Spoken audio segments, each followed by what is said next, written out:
I'd like to call the hearing to order and try to move promptly as scheduled. Welcome to the commissioners. I also, before I start with my opening statement, like to recognize and acknowledge Congressman Rodney Frelinghuysen from New Jersey, who's the cardinal in the Appropriations Committee on Energy and Water. He's watching to see if we actually work. So we'll show you that we do a lot of work here. Rodney, welcome.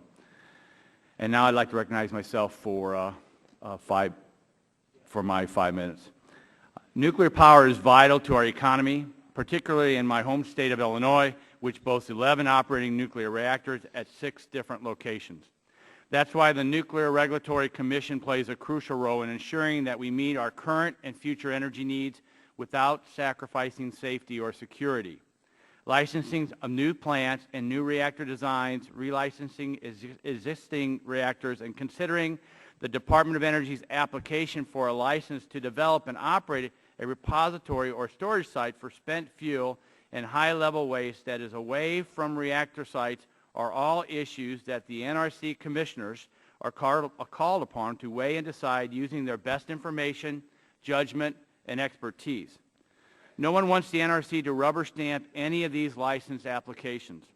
We want the NRC instead to give each one the careful scrutiny that it deserves and only approve the applications that meet the rigorous safety and security standards that the Commission itself establishes. But that means we expect the NRC to consider the applications and not just sit on them. We also expect all commissioners to be fully engaged in the policy decisions before the NRC. And right now, we are not convinced Chairman Yasko is respecting the roles of his fellow commissioners as he should. This is deeply concerning to this committee and should be to the nation as a whole. For any amateur mind readers out there, on or off the commission, I want to be clear.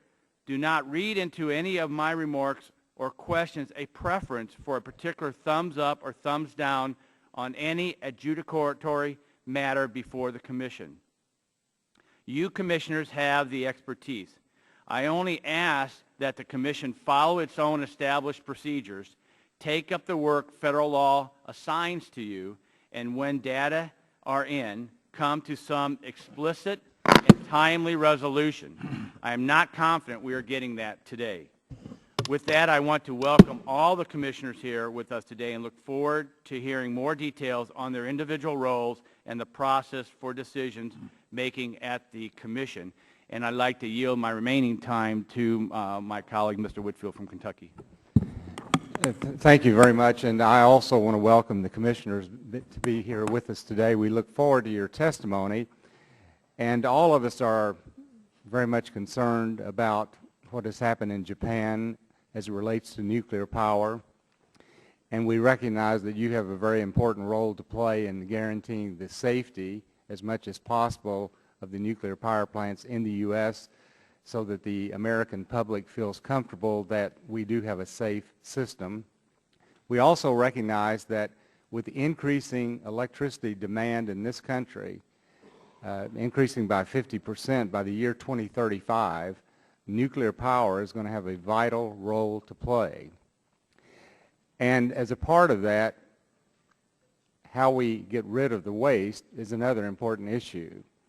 And so I would like to reiterate what Chairman Shimkus said, and that is that it is important that some decision be made at the NRC in a way that all of us clearly understand, because when we have spent billions of dollars on the Yucca Mountain project, for example, and then we have contractual obligations with nuclear power plants that we will get rid of their waste, and they're filing lawsuits against the government and obtaining judgments against the government in the billions of dollars, this is an issue that needs to be resolved in some way. And so I look forward to hearing your testimony about the procedures used at the agency to deal with significant issues like this. And although it's not, well, I'll yield, the gentleman from Texas had asked for some time. I yield remaining time to you. Well, I thank the chairman for yielding. Last week I did join Chairman Shimkus on a trip to Yucca Mountain, and certainly it was instructive, to see the facility where so much has been invested by the government and private industry. And as has been stated before, after the events in Japan, the pressing need for a sustainable long-term answer to our nuclear fuel storage is critical. I recently introduced legislation to encourage ideas for long-term storage. The Nuclear Used Fuel Prize Act would incentivize private industry to come up with ideas for long-term storage. I hope that this hearing will highlight the need for legislation similar to this and ideas that can and will be offered to solve the problem of nuclear waste storage so we can move forward to a more sustainable future with nuclear energy at the forefront of America's energy armamentarium. Thank you, Mr. Chairman. I'll yield back. Gentleman yields back his time. The chair now recognizes the chairman emeritus, if he's ready, Mr. Waxman. No, go ahead. The chair recognizes Mr. Rush for 5 minutes. Well, I want to thank you, Mr. Chairman, and I want to thank the commissioners for being here today. Although the devastating events that happened in Japan have been swept from the front pages in recent weeks, and I might add recent days, I can assure you that my constituents still have a very real concern regarding nuclear safety. In Illinois, we house more nuclear reactors than any state in the country, and my constituents want to be assured that the NRC have in place common sense protocols for mitigating risk of nuclear disasters, as well as procedures to safeguard the public in the event that a disaster occurs.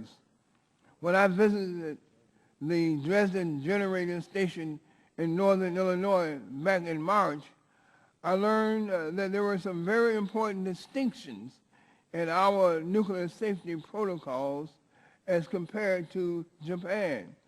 But there also were some concerns raised that I look forward to addressing here today. I was pleased to learn that U.S. nuclear facilities have multiple backup systems in place, including underground and off-site locations. However, I do have some concerns regarding the placement of NRC resident inspectors and their closeness, I might add, in location, in relationship to the facility managers that they are responsible for monitoring. While inspectors must have access to all key data and have the appropriate knowledge of the people running these facilities, I want to make sure that this familiarity does not lead to complacency or does not in any way cloud their judgment, their integrity, or their independence. Additionally, in Illinois, there are remote monitoring systems in place, both inside and outside of plants, that can quickly identify irregularities and alert officials in real time, which I believe should be replicated throughout the U.S. Another issue that will require a national solution is how and where we store the massive 72,000 tons of spent fuel rods that a recent AP report found are located at nuclear reactor facilities throughout the U.S. I'm curious to get your expert opinion on whether storing these rods in wet pools or dry casks is the safer option for long-term storage. And should these rods be stored above ground or in secure underground casks to mitigate risk? And finally, I also believe we must develop a comprehensive long-term solution for storing these spent fuel rods, as well as a plan for secure transportation of these rods when a location is identified. While I believe nuclear power must be a vital part of our country's overall energy portfolio, we must ensure that we have the best systems and practices in place to safeguard against an unforeseen nuclear accident to prevent widespread disaster like that which is unfolding in Japan. My constituents in Illinois, as well as the larger American public, expects us to address these pressing issues. So I look forward to discussing these issues more in depth with the commissioners during the questioning session. And with that, Mr. Chairman, I yield back the balance of my time. Gentleman yields back his time. Chair recognizes the chairman of the full committee, Chairman Upton, for 5 minutes. Well, thank you, Mr. Chairman, and I commend you and Chairman Whitfield for holding this joint hearing. I certainly welcome all the commissioners who join us this morning and your able and highly dedicated staff who accompany you today. Despite your frustrations, you should know that the nation certainly appreciates your service. NRC must ensure nuclear power plants and other facilities under its watchful eye are built and operated safely and securely. At the same time, the NRC must ensure that the entities it regulates can provide the energy we rely on today and will need tomorrow. Safety, security, and economic success all depend upon each other. For more than 30 years, the NRC, with its collegial commission structure, has met that challenge fairly consistently. Commissioners have hailed from both political parties in a wide variety of professional backgrounds, and the staggered terms have ensured that there is always a good mix of veteran commissioners and fresh new perspectives to address the many challenging policy issues that the Commission is charged with managing. This collegial structure has given us confidence that policy decisions made by the Commission, which often have safety and economic implications for decades or longer, are not subject to the passing political whims of a single administrator or even a single president. However, I'm concerned that the deliberative process necessary for the NRC to develop its independent and technical judgments may be breaking down, and that has profound implications for the public trust in NRC's policy making. After a quarter century of active involvement in nuclear energy policy, both oversight and legislation, I have developed an appreciation for the NRC's independent judgment on important technical and safety matters. I've never asked a commissioner to vote a particular way, and frankly, I would never even suggest that I could or should influence how you vote on any matter, because that is your job, and I respect your expertise. But as your authorizing committee chair, I want to know that the trains are running on time and all crew are on board. The NRC should appropriately serve as an independent, strong watchdog, actually a pit bull, to ensure safe nuclear power. It should have all the tools necessary, every one, so that there is no chance of a Monday morning quarterbacking down the road. But it should not be so deliberative that it prevents any nuclear development due to unreasonable costs or delays. The industry needs to know the rules, and when they comply, they are able to move forward. We also need to constructively deal with long-term nuclear waste. Simply shutting the doors on an already spent $12 billion for Yucca is not acceptable, especially with no other alternative. We'll explore these and other concerns during today's hearings and beyond. We'll not let up until our oversight duties are fulfilled, and either the Commission convinces us that it is operating the way the Congress intended, or we change the law to ensure that it does. And I yield the balance of my time to Mr. Barton. Thank you, Mr. Chairman. I want to thank our commissioners and the chairman of the NRC for being here today. As you all know, the NRC has the responsibility to establish and enforce the safety and security standards for all civilian applications of nuclear technology. It's a congressionally mandated mission. It has to license and regulate the nation's civilian use and byproduct, source, and special nuclear materials to ensure the adequate protection of the public health and safety, to promote the common defense and security of the environment. To quote some of your own commissioner statements, this is from Commissioner Peter Lyons. In my view, without the nuclear power industry's continued perseverance toward adequate safety and security, nuclear energy will not play a future role, and our nation will have an immense energy shortfall. It's my understanding that all of the commissioners before us today share that view. Commissioner, is it Savinky? Am I close? Savinky?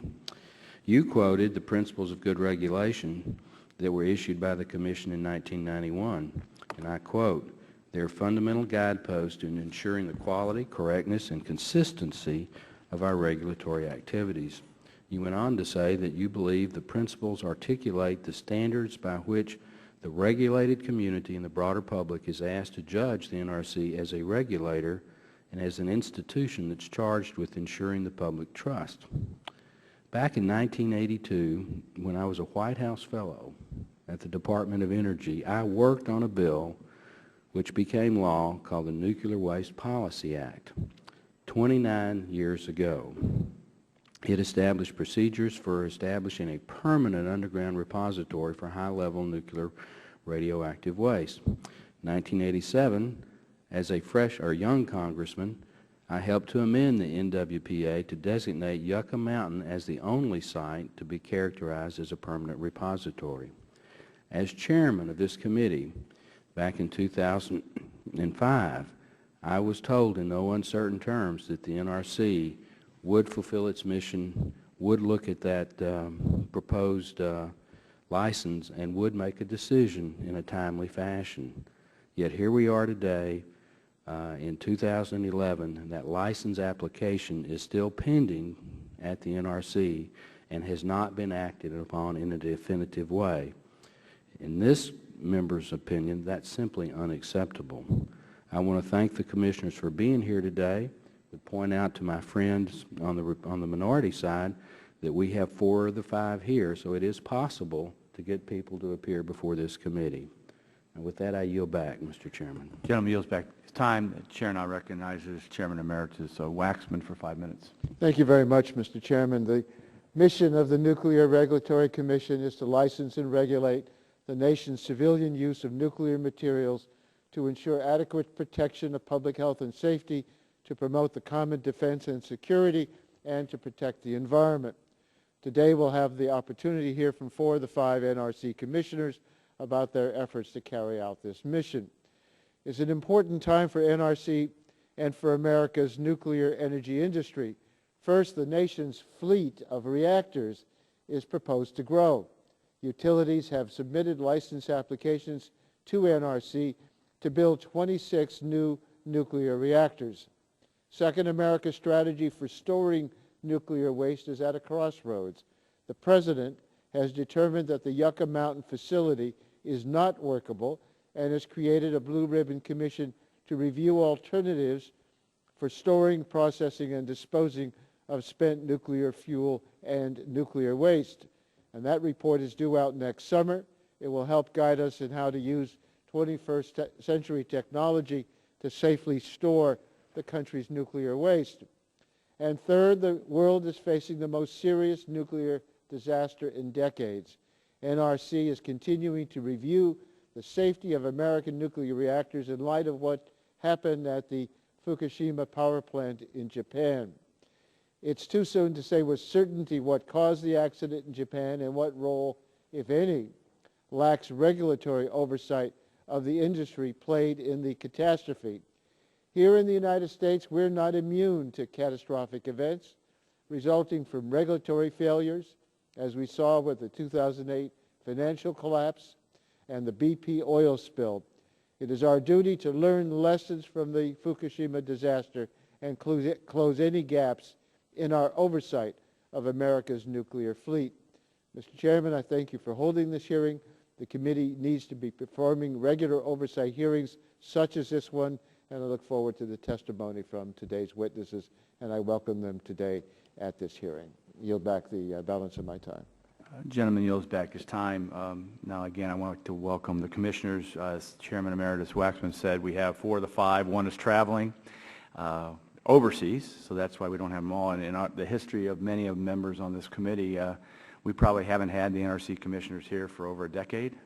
It's timely that we do it, but we actually put this in place prior to the Japan event. We're planning to have you all here. We're glad that you're here. It's my understanding that one opening statement will be made by the commissioner, and then we will then go into our 5-minute questions.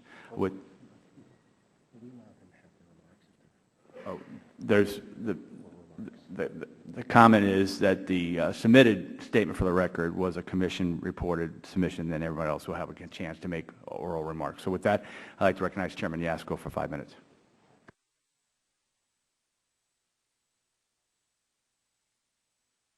Chairman Yasko, I checked the microphone again, or make sure it's pulled close. It's on now. Yes, sir. I'll start again then. Mr. Chairman, Ranking Member Rush, members of the subcommittees, the chairman and ranking members of the full committee, My colleagues and I are honored to appear before you today on behalf of the U.S. Nuclear Regulatory Commission. As Chairman Shimkus indicated, Commissioner Apostolakis is unable to be here because of travel, and he asked me to convey his regrets that he was not able to attend today. For the first time since 2007, the Commission is operating with 5 members, and I am grateful for my colleagues for their experience and expertise that they have brought to our discussions and deliberations. Since I previously testified before you, I have traveled to Japan to convey a message of support and cooperation on behalf of the agency to our counterparts there. While meeting the demands of the Japan situation, our staff has also remained focused on our essential safety and security mission, and I want to recognize their tireless efforts and dedication. We are very proud of their work. The NRC continues to characterize the status of the Fukushima site as static. While we have not seen or predicted any new significant safety challenges, we have only seen incremental improvements towards stabilizing the reactors and spent fuel pools.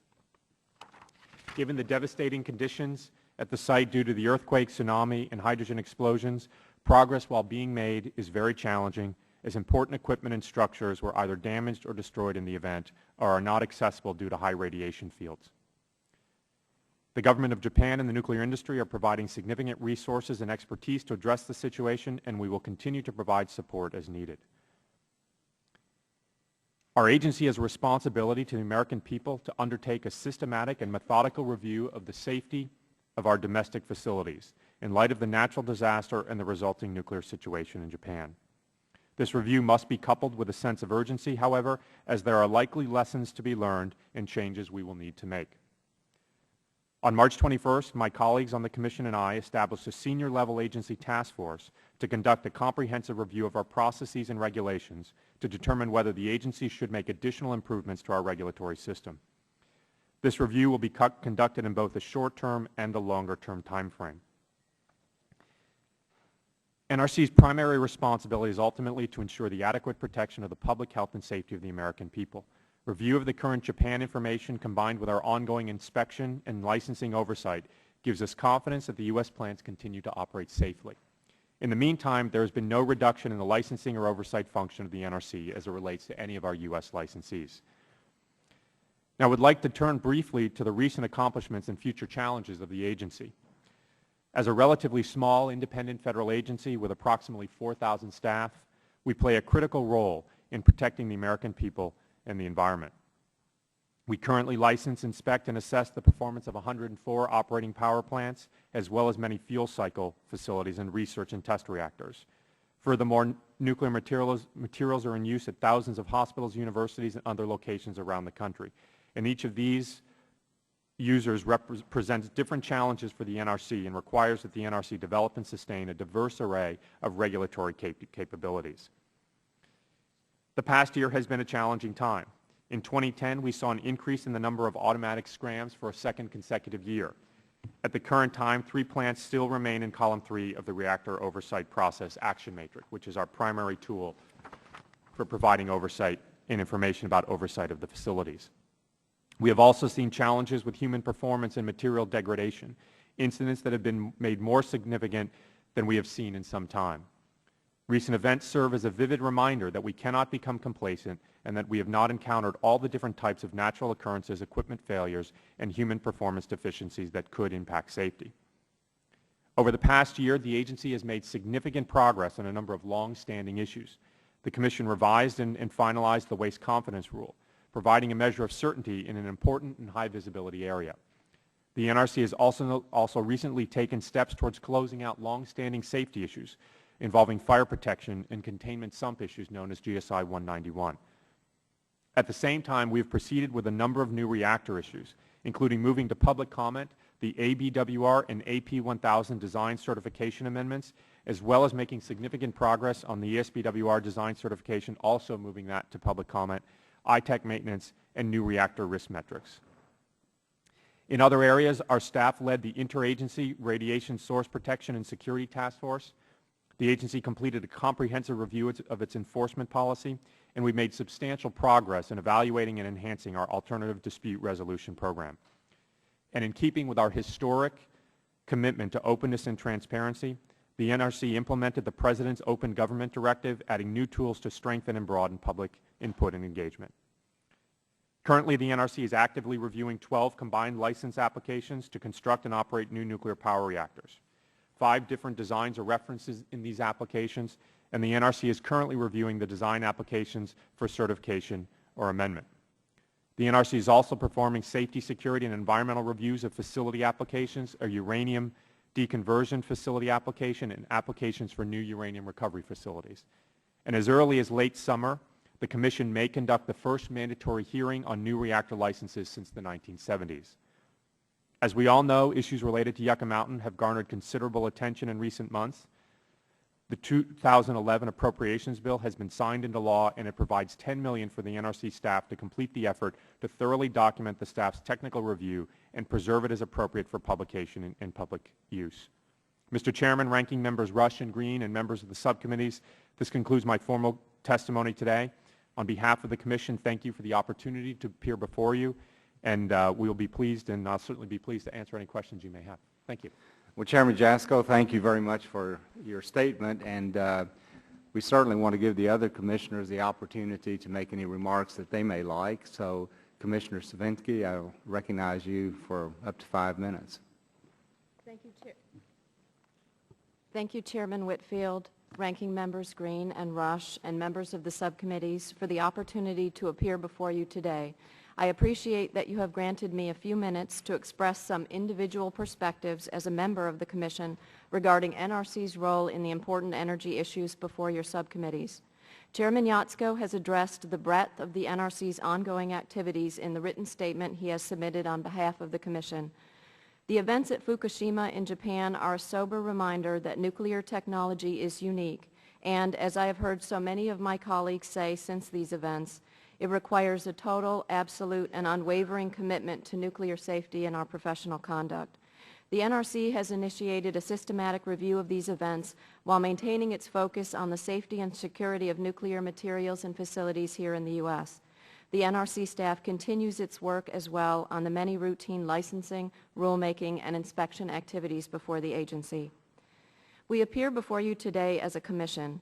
In my 3 years of service as an NRC commissioner, I have come to believe that the Congress was quite deliberate in creating a commission structure atop the NRC, given the complexity of the issues expected to be addressed by the agency, and that commissions are not created for the purpose of fostering unanimity of opinion. Rather, I believe that Congress intends that the push and pull of diverse views on any such small deliberative body such as ours will hopefully result in outcomes that have been examined from different angles, tested through debate and argument, and are stronger as a result. One such issue before the Commission now and under review by this committee is Yucca Mountain.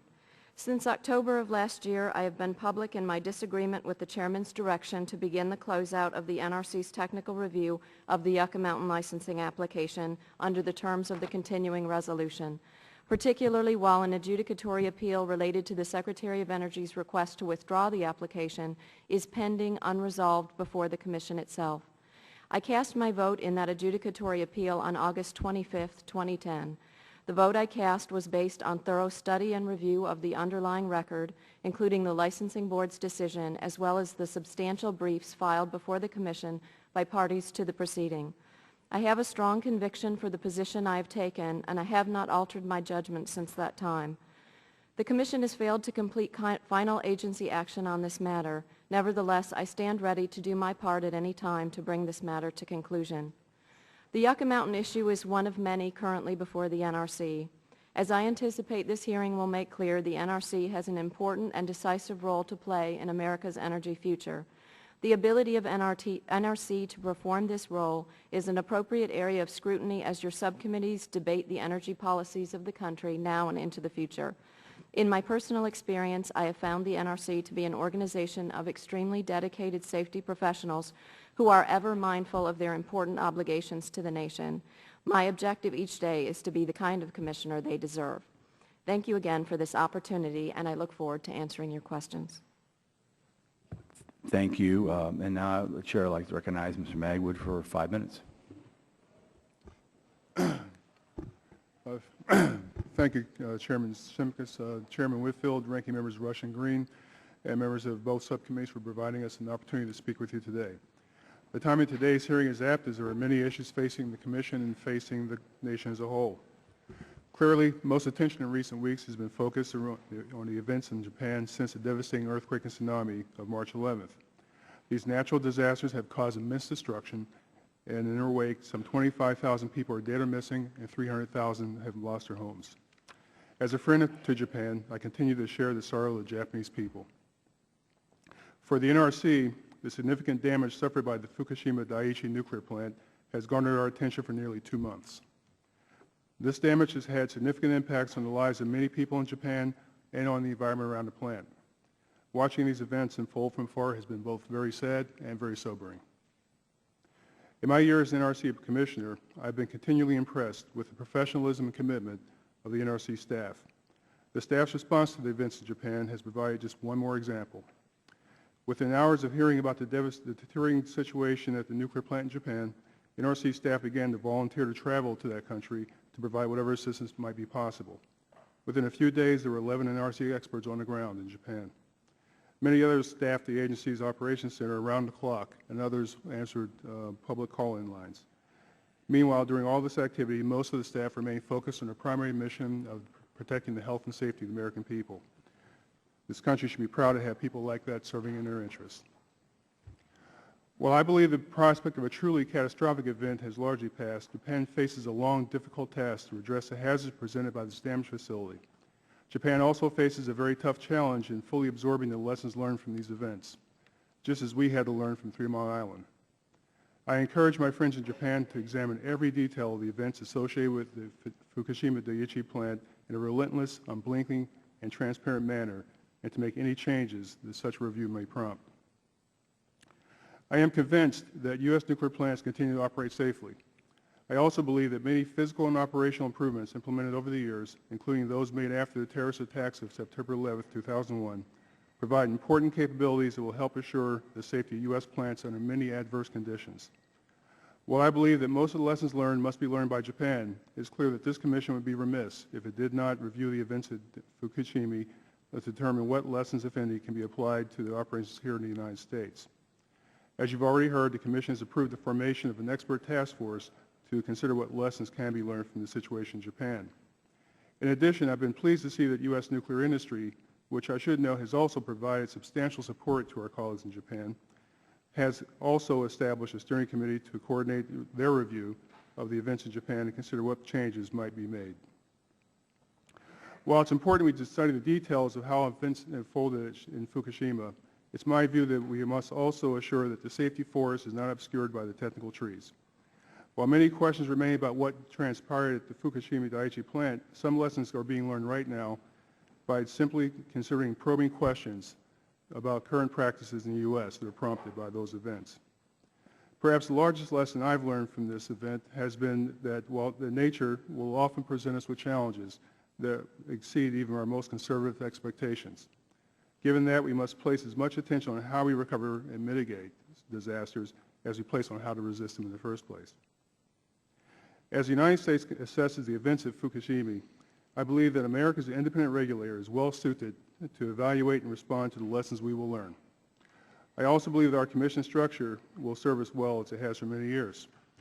While no approach is without its flaws and vulnerabilities, the Commission structure both reflects the broad policy direction of the elected government and preserves the vital independence and credibility of the technical work of the agency. Our structure also fosters the development of a highly professional technical staff and very stable long-term planning, both of which are much more difficult to achieve in the standard agency governance model. I've noted in the past that other federal agencies might benefit from such a structure. Therefore, I highlight the need for responsible individuals in government, including members of this agency's congressional oversight committees, to protect the NRC's independence and guard against any erosion. Given the fluid future, it may be appropriate to seek ways to bolster NRC's independent status. Congress, if it wishes to maintain an independent NRC, may consider an update to our organic legislation, the Energy Reorganization Act. Congress may also find that it's time to provide additional clarity regarding the operation of the Commission itself. While I believe that Congress's expectations associated with the Commission's roles and responsibilities are well documented in the legislation, I think it could be enhanced further. I also think it would enhance the organization if Congress provided additional guidance regarding the responsibilities and authorities of various elements of the senior staff, independent of the Commission. Finally, I'd like to thank the subcommittees for the long and effective oversight of the NRC. You supported the agency's growth in recent years as we prepared for the development of new nuclear technologies and projects. You've also supported our efforts to encourage nuclear technology education. As my tenure as Commissioner continues, I look forward to working with you to further enhance the work of the NRC as we continue our singular mission to protect the health, safety, and security of the American people. Thank you. Thank you. And the Chair now recognizes Commissioner Ossendorf for 5 minutes. Thank you, Chairman Shimkus, Chairman Whitfield, Ranking Members Rush and Green. I appreciate the opportunity to be before you today.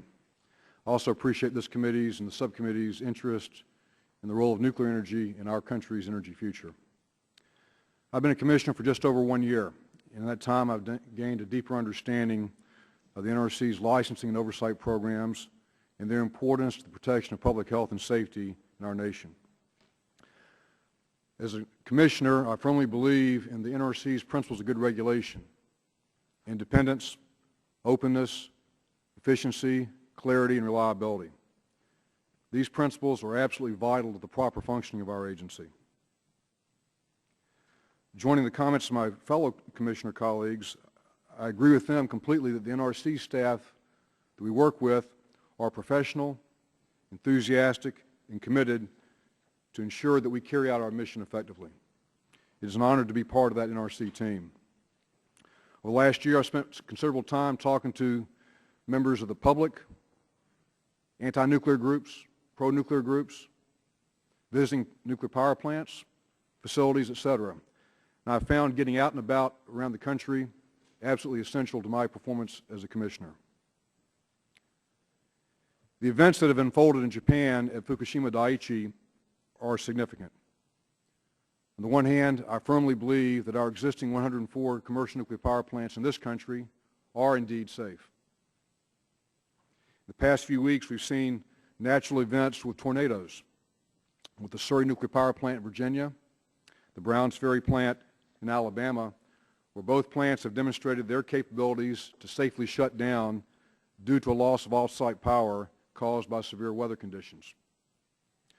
On the other hand, I know that the NRC must and will conduct a thoughtful and rational examination of our regulatory framework as informed by the Japanese lessons learned. Toward that end, I'm confident that the task force that we have chartered will perform a systematic and methodical review of our regulatory framework to ensure protection of public health and safety. And if changes need to be made, I'm sure we'll make them. In closing, I want to thank the subcommittees for their interest. I look forward to your questions. Thank you. Thank you. Now the Chair would like to recognize himself for 5 minutes for questions. Chairman Yasko, this is for the other commissioners. You've had a chance to visit with us already. To the commissioners, I had an interesting discussion of your voting process when the chairman appeared before the hearing on March 16th. I asked him about the licensing board decision denying DOE's motion to withdraw its Yucca Mountain application. I asked if all commissioners had filed votes on the matter. Chairman Yasko answered, and we have the transcript, we have filed what I consider to be preliminary views that we exchange among colleagues.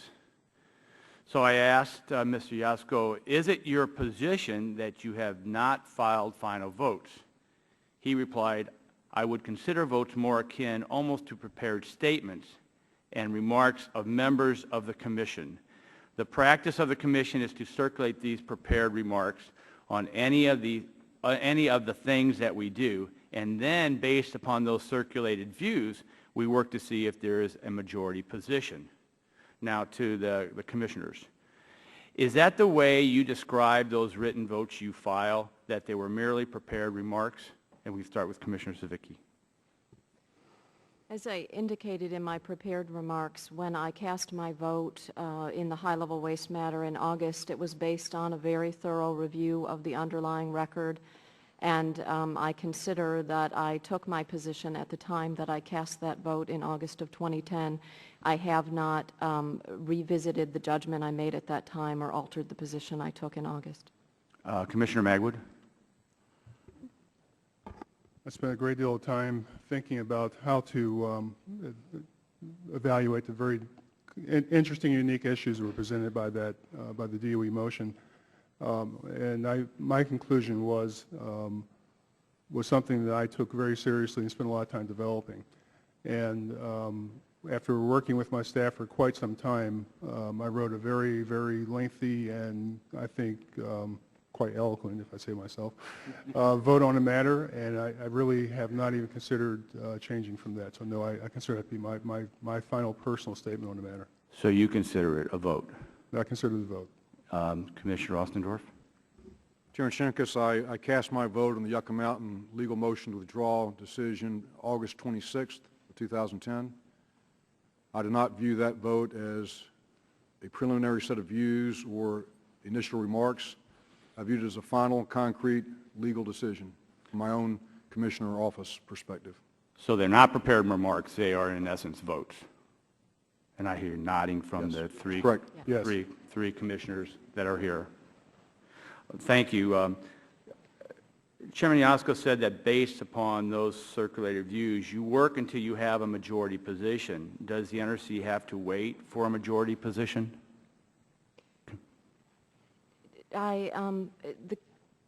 If I may, and I apologize for this answer in advance, but the Commission's decision is issued in the form of an order, and it would be affirmed at a public affirmation session. So I would characterize that what the Commission has been looking at is what form that order would take regarding the decision. So though I cast my vote and took a position that I have not revisited, the votes are not what we issue so that the outcome can become publicly known. It takes the form of a Commission order. And so that is what has been under development in the intervening time. But to your question of whether a majority is required, I interpret the Commission's procedures to permit for an outcome of a commission that would be divided, and that is the instance in which there would be no majority. If there were 4 participating members, a commission could be evenly divided. If your question is that provided for in our procedures, the answer is yes. Commissioner Magwood? I don't think I could add anything to what Commissioner Zvinicki said. I agree with her interpretation. That's fine. I think, let me go to my last question because I'm running out of time myself. Is issuing a final decision on DOE's motion to withdraw a license application an NRC priority? Yes or no? I can speak only to my personal priority. That's but what yes, I'm asking. It is a personal priority for me, yes, sir. Commissioner Magwood? I see it as a priority, just as many such issues are, but, you know, it's an issue we're continuing to work on. Commissioner Ostendorf? Yes, and I would also add that I've taken steps since I cast my original vote to try to get the Commission to achieve majority position in order to reach an order. Chairman Yasko? It certainly is a priority, and I think as Commissioner Ostendorf indicated, we are working to achieve the majority position. As he indicated, we do not yet have. But as the previous question identified in our comments in March, they're assuming votes have been cast and they can make a decision. It doesn't have to be a majority view. And I yield now to Mr. Green for 5 minutes. Mr. Chairman, I'm going to... Oh, I'm sorry. With the Chairman courtesy, Emeritus. With the courtesy of the 2 ranking members on the subcommittee, they've allowed me to go ahead of them because of a conflict issue. Chairman Yasko, our subcommittee chairman, Chairman Shimkus, has alleged that your decisions about Yucca Mountain are, quote, illegal, end quote, and, quote, politics at the highest level, end quote. So I want to ask you about these assertions. The Commission has provided thousands of pages of documents to our committee relating to the NRC's review of the Yucca Mountain license application. We've examined these documents, and by and large, I don't believe they support Chairman Shimkus' allegations. The documents show that you closely consulted with the NRC General Counsel before making any decisions. But it does appear that at least one individual on the NRC staff had concerns regarding the Yucca Mountain license application withdrawal. On October 18, 2010, Dan Grazer, the administrator for the Licensing Support Network, sent an email to Judge Roy Hawkins, the Chief Administrative Judge of the Atomic Safety and Licensing Board panel. Mr. Grazer is in charge of the data management system for the Yucca licensing proceeding. In this email, Mr. Grazer states, quote, I believe that the action directed by the CFO, Executive Director of Operations, and Chairman to begin shutdown of the high-level waste program, in addition to being inconsistent with the last public agency decision on the matter and inconsistent with authorization language and appropriations language for both fiscal year 2010 and 2011, is a violation of the Nuclear Waste Policy Act and illegal, end quote. Chairman Yasko, Mr. Grazer is claiming that you violated federal law by directing staff to close down review of the Yucca Mountain license application. Are you aware of Mr. Grazer's allegations? I have seen the email that you referenced. Do you agree with his assessment that it was illegal to stop the review of the Yucca Mountain? No, I do not. The NRC has produced other emails from Mr. Grazer. Chairman Askew, I'd like to ask you about another one. On September 7th, 2010, Mr. Grazer sent an email to another NRC employee stating that a Yucca Mountain report called SER Volume 3, quote, may not get out the door before Election Day. Chairman, stonewalling on the decision may be effective as there is a means by which Reed gets no bad news before Election Day, end quote. Mr. Grazer appears to be alleging that you delayed action on the Yucca Mountain report for political purposes. And again, this is a serious allegation. Chairman Yasko, what is your response to Mr. Grazer's application? I made a decision to have the staff stick to the timing that they had previously indicated for the release of any of the documents related. It was in no way a political action or intended to reference any other political figure or direction from any other political figure. Your fellow commissioners with you today say that they already voted on this matter, as I understand their testimony. Mr. Grazer's assertions are similar to those of Chairman Shimkus. Do you believe they substantiate his claim that you acted illegally or for political reasons? No, I do not. You want to give us an explanation? Do you want to talk further about this matter? Well, as I said, and what I indicated previously to the committee, the way the Commission's voting process works is we circulate these votes. The votes are then for all of us to consider. As you've heard from some of my colleagues, some of them do not intend to perhaps change their positions. That then makes it difficult to come to a resolution on a matter if commissioners are not willing to work to come to compromise and move forward in a way that we can have an order for the Commission. So that continues to be the effort that we're engaged in, is to bring that matter to conclusion. But it is not uncommon for the Commission to have matters in front of it that take time to resolve, because the process that the Commission uses is a written notation voting process. It is not a formal voting session where we come to conclusion at a specific time. So all the actions that we've taken, I believe, are fully consistent with the procedures and policies of the Commission. And Yucca Mountain is a complicated issue. There are complicated legal questions in front of us, and we're taking the time to thoroughly review those and make sure we make a good decision. As I understand the Yucca Mountain issue, it's not a question of voting on Yucca Mountain's application as submitted by the DOE. DOE has withdrawn that application. Is that correct? That's correct. So the question is whether they have the ability to withdraw the application? The question in front of the Commission is, one, whether or not we would review a decision made by a licensing board at the Commission, and then if we did decide to review that, whether in fact we would agree or disagree with that decision to allow DOE to withdraw the motion. And you feel you're following the proper legal procedures? Correct. And on a separate track, we are, because of the budget situation, we are working to close down our review of the application. And that was based on a decision that I made in early October, which was fully consistent with appropriations law, with GAO guidance, with Circular A11, and all the relevant guidance for dealing with a continuing resolution and the way we process our budget in that regard. Thank you very much. And, and I thank you. Yields back his time. Chair now recognizes the Chairman of the full committee, Mr. Upton, for 5 minutes. Well, thank you, Mr. Chairman. I just want to say a couple things before I get to our questions. There is a lot of interest on Yucca Mountain, as you know. And we've had some private discussions, and we are beginning an investigation. And today's hearing is not going to be the end of this. We are going to pursue this with both of our subcommittees, Energy and Power, as well as the Environment and the Economy, as well as the Oversight Investigation Subcommittee. We've asked for a whole series of documents from both DOE as well as the NRC, and we're just starting to scratch the surface in terms of where we are, and we look forward to pursuing that. We look forward to your cooperation as we begin to ask questions, and this is not ending today, that is for sure.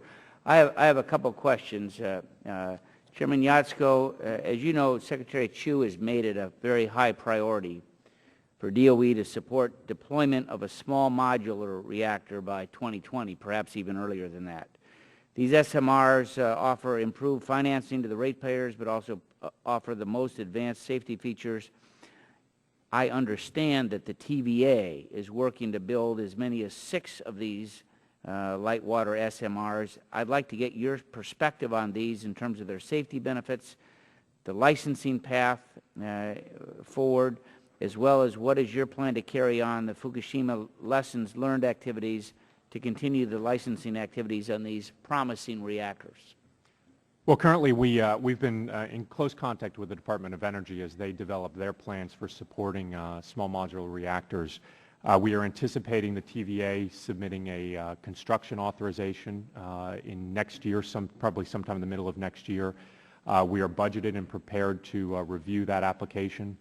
That would be for a small modular reactor. And at the same time, we are preparing as well to review other designs that are also small modular reactors, and we're prepared to do that, and we have the resources, again, subject to congressional approval in the fiscal year 12 year. So I think we're in a good place to review those. The Commission recently held a meeting. Unfortunately, I was in Japan at the time, but that meeting we discussed several policy issues that are related to the small modular reactors, and I believe we're on target to address those issues and be prepared to process those applications. So is it your expectation that, in fact, the TVA or the desire to have these in place and done by the end of this decade is an achievable goal? Well, I certainly think the agency is in the position to do our part. Anytime you're dealing with the review of an application, it's an activity that involves many different parties, including the applicant. So assuming that they're able to provide a good, high-quality application, that they're able to provide the budgets to support that application, we believe we have the resources to review it. I would add, I think you mentioned interest in Japan. We are moving forward with 2 reviews to look at the situation in Japan. And if we do get information that comes out of it that tells us we need to make changes, we will make whatever changes are necessary, whether it's in an existing facility or an application under review, such as a small modular reactor. For the commissioners, are you confident that all of you are receiving the information that you need to do your job from the staff? Is there an equal sharing of information that all of you are able to have to make a decision? To the extent that the question raises the do you know what you don't know aspect, it's a little bit hard to answer, but post 3 Mile Island, when the Congress rejected a single administrator structure, it did emphasize the importance of all commissioners having access to information in existence at NRC at the same time. So it is a very important, I think, objective and goal of a commission structure. It's difficult to discern if I have access to everything when I'm not sure what might or might not be in existence, but it is something that I'm fairly strident on asserting my right to see information in existence at the agency. So you do feel that you get the proper information? And I mean, have you been denied information? Information can be in different states of finalization, and so I think there has been a back and forth between my office and the agency staff occasionally on when it's most appropriate for them to share their work product with me. So I don't want to say it's a straightforward every single time I ask for something. It may be that there's a little bit of pushback in terms of the work product not being ready for me to look at it.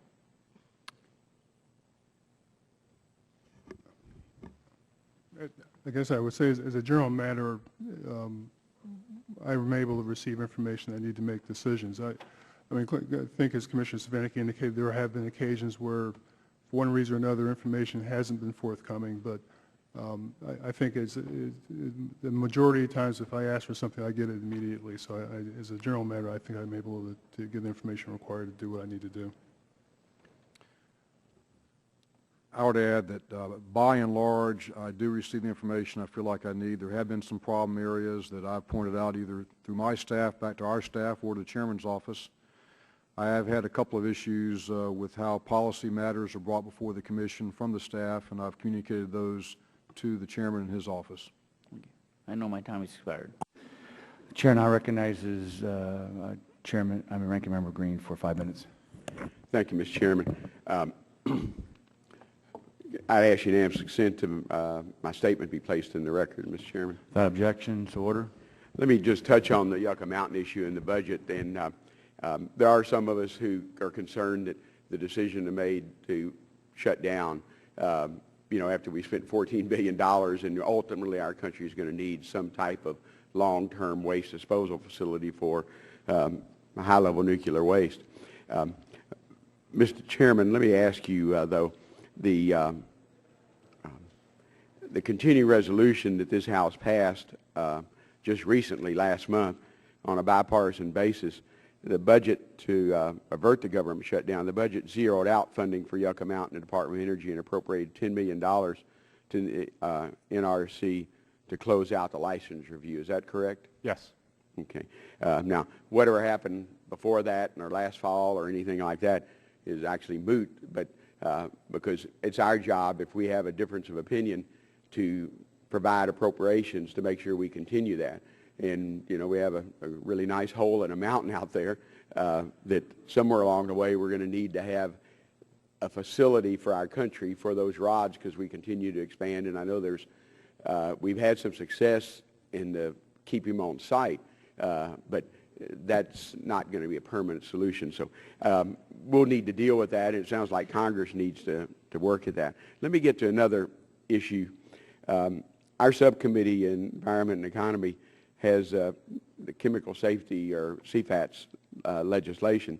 Yesterday, 5 men were arrested outside a nuclear waste processing plant in England and detained under the UK's Terrorism Act. While we're still learning more about the facts surrounding their arrest, incidents like this reinforce our need for safe and secure nuclear security infrastructure. Chairman Yasko, what mechanisms does the NRC currently have in place to handle terrorism threats at U.S. nuclear facilities? Well, we have a very, I think, comprehensive and sophisticated program to deal with security. It starts with our requirements on the nuclear power reactors. They are required to have very robust security programs. We test those security programs with actual simulated attacks on the facility, and that's done for every facility once every 3 years.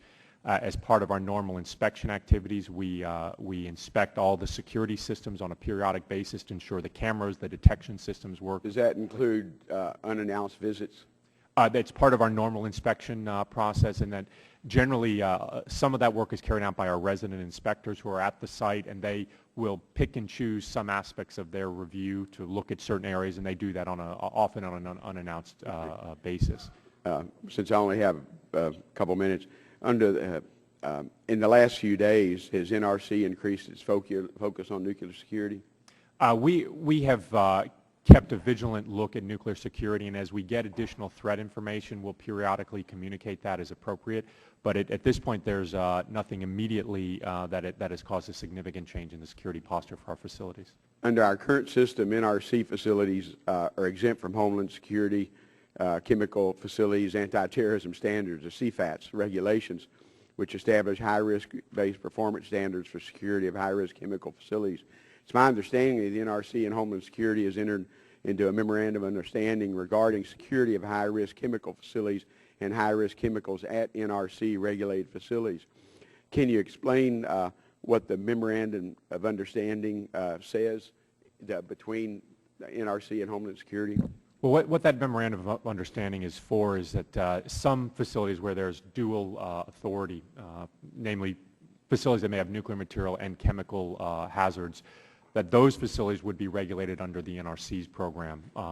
We are constantly working to make sure that that's capturing the spirit of the law that currently exists, which provided an exemption for facilities that have nuclear material. So that memorandum of understanding is to make sure that we don't have a loophole in coverage and protection for those facilities that have both nuclear and radiological material. I'm sorry, chemical and radiological material. Okay. I have some concern the MOU goes beyond the statutory authority and still allows CFATS exemptions for the entire facility.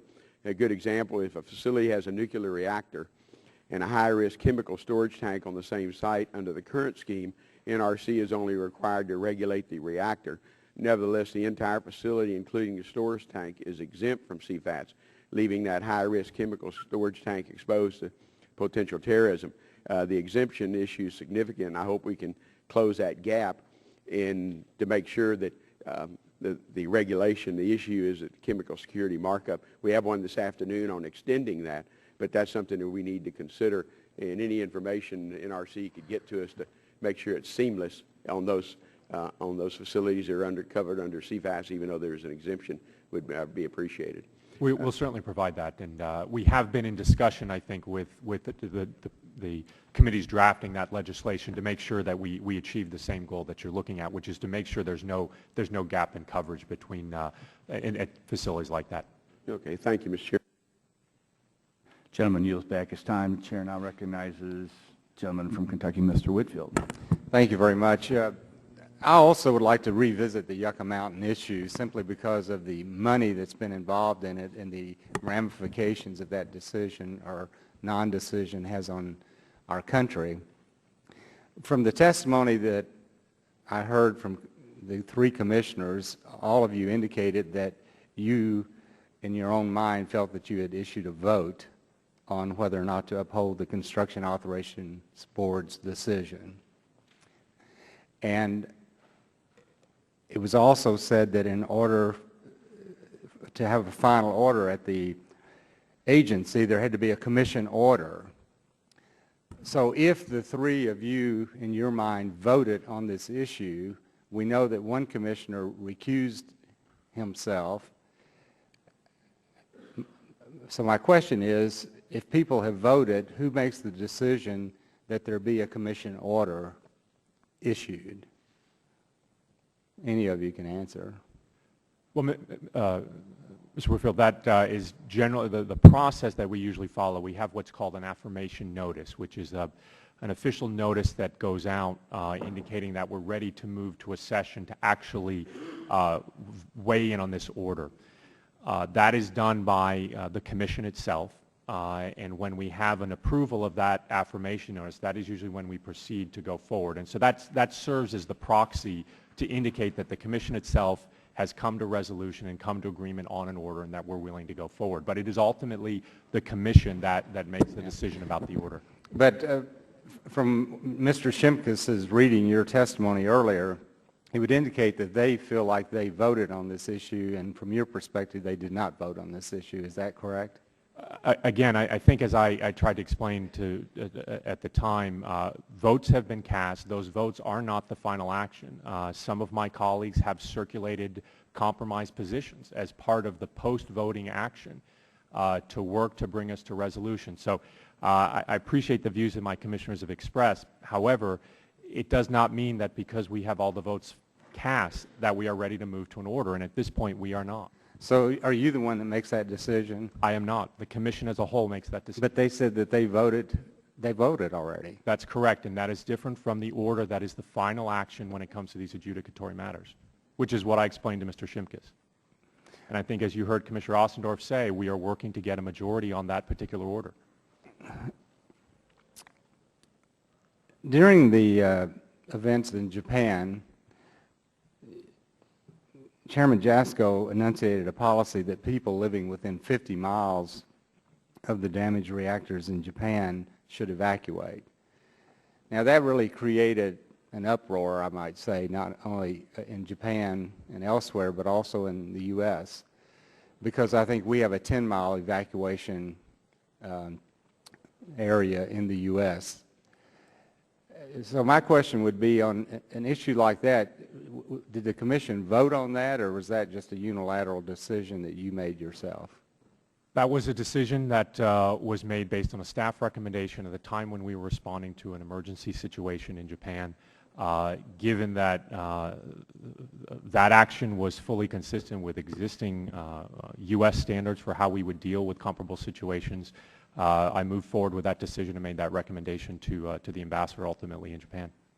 Okay, so that was your decision based on staff recommendation? Absolutely. Okay. Now, it's my understanding that the Energy Reorganization Act gives the chairman certain emergency powers at certain times. And it's also my understanding that that has never been, that has been put into operation only once, and that was 9/11/2001. Did you exercise emergency authority in this in the Japanese issue? From the day that I became chairman, I have emergency authorities for all events all emergency situations that could occur that fall within the NRC's responsibility. So there's not any mechanism that you have to go through to exercise that? That's correct. We don't make a formal declaration. The only time where there's an actual, I guess, some type of declaration is when I transfer those authorities to another commissioner. That's always done in a memo or to a member of the staff, whoever's receiving the authority. So we transfer that in a memo so that there's a clear indication of who has the authority. But the intent of the Energy Reorganization Plan was to ensure that the commission or the agency would make prompt decisions. And so all of those authorities of the commission were vested in the chairman in an emergency situation, so that you would not be taking time to try and determine is this an emergency situation or not, and what authorities and who has what particular authorities. And at the operations centers, do all of the commissioners have access to the operations center in the event of emergency? It depends on the situation, and ultimately the operations center is under the control of the chairman, so ultimately I decide who has access to the center and what's appropriate for the situation. Gentleman's time expired. Chair now recognize the gentleman from Illinois, Mr. Rush, for 5 minutes. I want to thank you, Mr. Chairman. Chairman Yasko, during my tour of Dresden, I became concerned that there was a real possibility that the resident inspectors, who was really the local cop on the beat at these nuclear facilities, that they could very easily lose their ability to remain objective due to what I perceived as a certain coziness with the facility managers and the facility teams that they were responsible for overseeing. What are the protocols for deploying resident inspectors? Where and how are they assigned geographically and logistically, and how often do they rotate? We nominally our resident inspectors serve for about 7 years. 7 years is the max amount of time they're allowed to stay at any one site.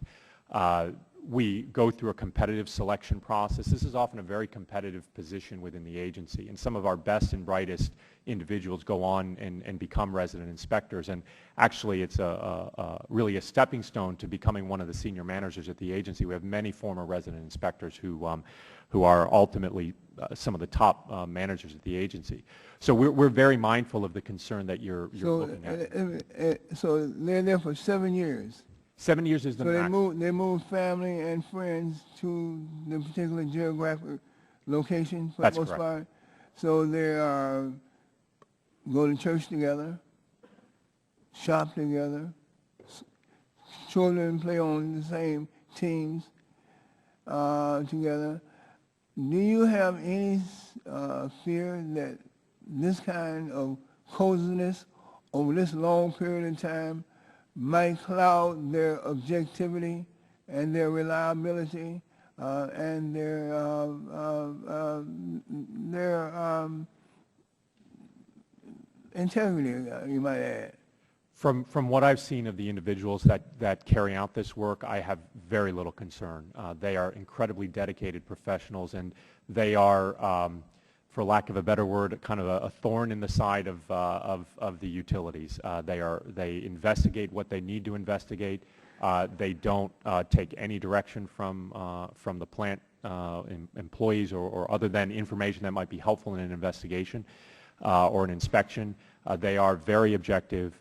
But we do keep an eye on it to make sure. It is something we want to make sure doesn't ever become a problem, and that's part of why we have that 7-year maximum. But we've had very little problems with our resident. Isn't that 7-year max? Isn't 7 years quite length of time? No. What's the rationale for the 7 years? You know, it's a time frame that's changed over time. Originally, we had a much shorter time frame, but it turned out that it was not actually terribly easy to rotate and replace these people on a shorter time frame. So it's actually something that the GAO looked at many years ago. And in fact, one of the things that the GAO recommended in a report was that we didn't even need a time frame. That what we needed was periodic visits of these resident inspectors back to the regional headquarters. So that's something that we actually implement. They get together for a brief period of time every year at the regional headquarters, so it takes them out of the plant. So we have an opportunity just to kind of reinforce with them their responsibilities and their functions. So right now the cap is there. It's developed over the years, and it's been lifted and gotten longer over time because we've found that the objectivity is not a problem. But it's something we continue to look at, and we'll make sure that it never becomes a problem. Does the NRC have independent census or monitoring equipment at all the U.S. facility, nuclear facilities, independent census? Do we have them at all the locations? We do not have any particular sensors. Where we get our information is from the licensees.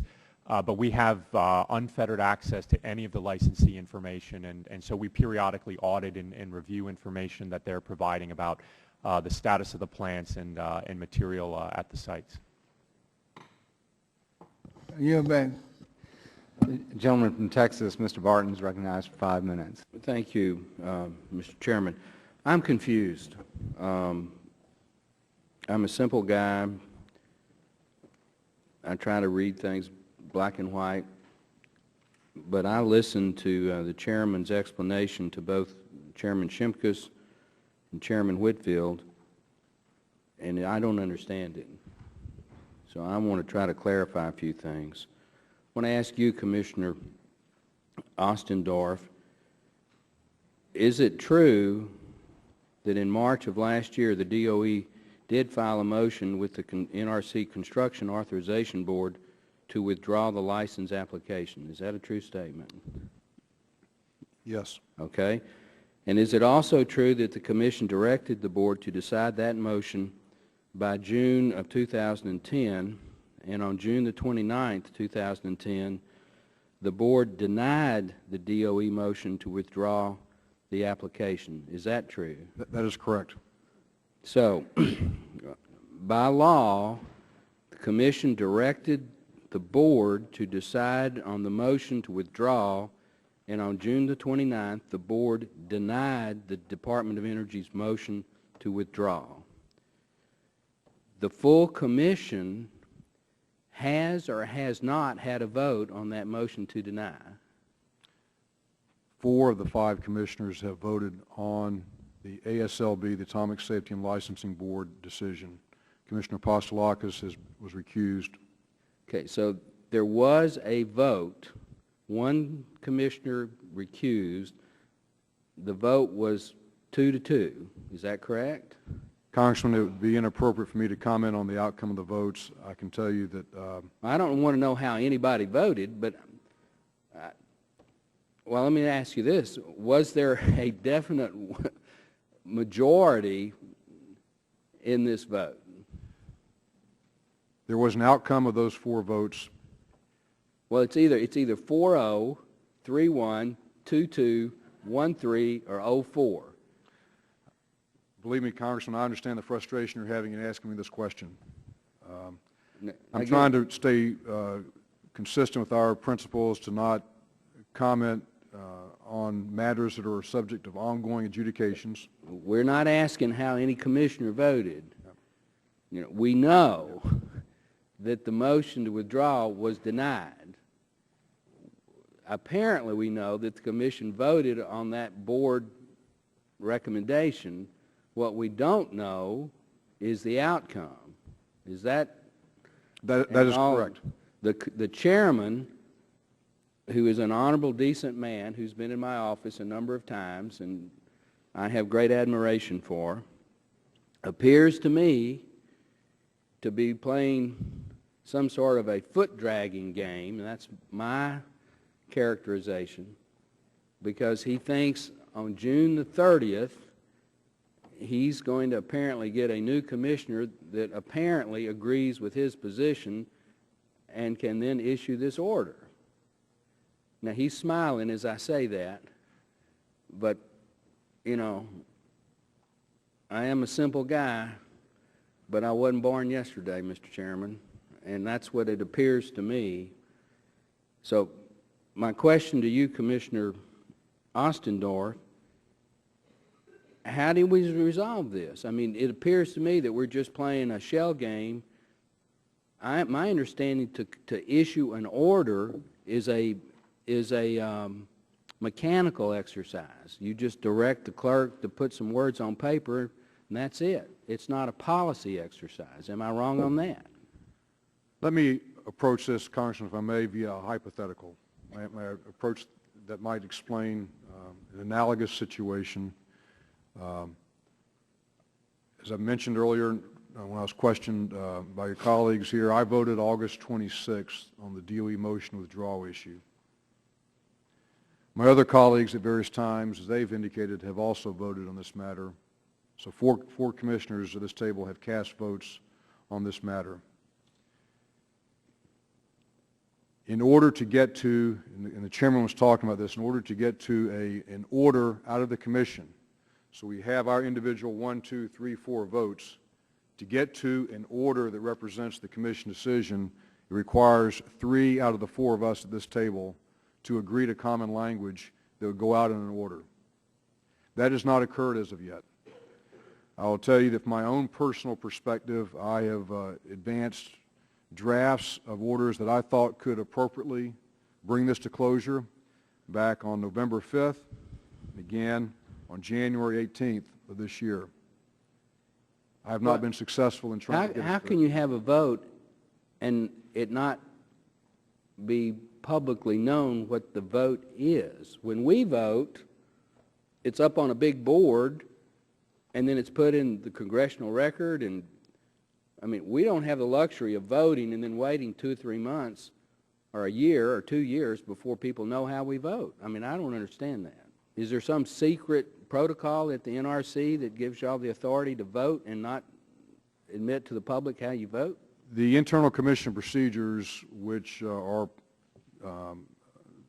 our guidebook analogous to the House Rules of Procedure that you operate with in your specific committee rules, those internal commission procedures govern how we conduct ourselves during adjudications and a whole host of other procedural matters. And according to those procedures, it's a matter of getting an order out that represents the majority view of the commission. Well, my time has expired, and my chairman is a stickler for regular order.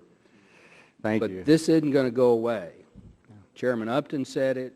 Mr. Shimkus is concerned. Mr. Whitfield, myself. I hope some of my friends on the Democratic side. Yucca Mountain is controversial, but it's not impossible.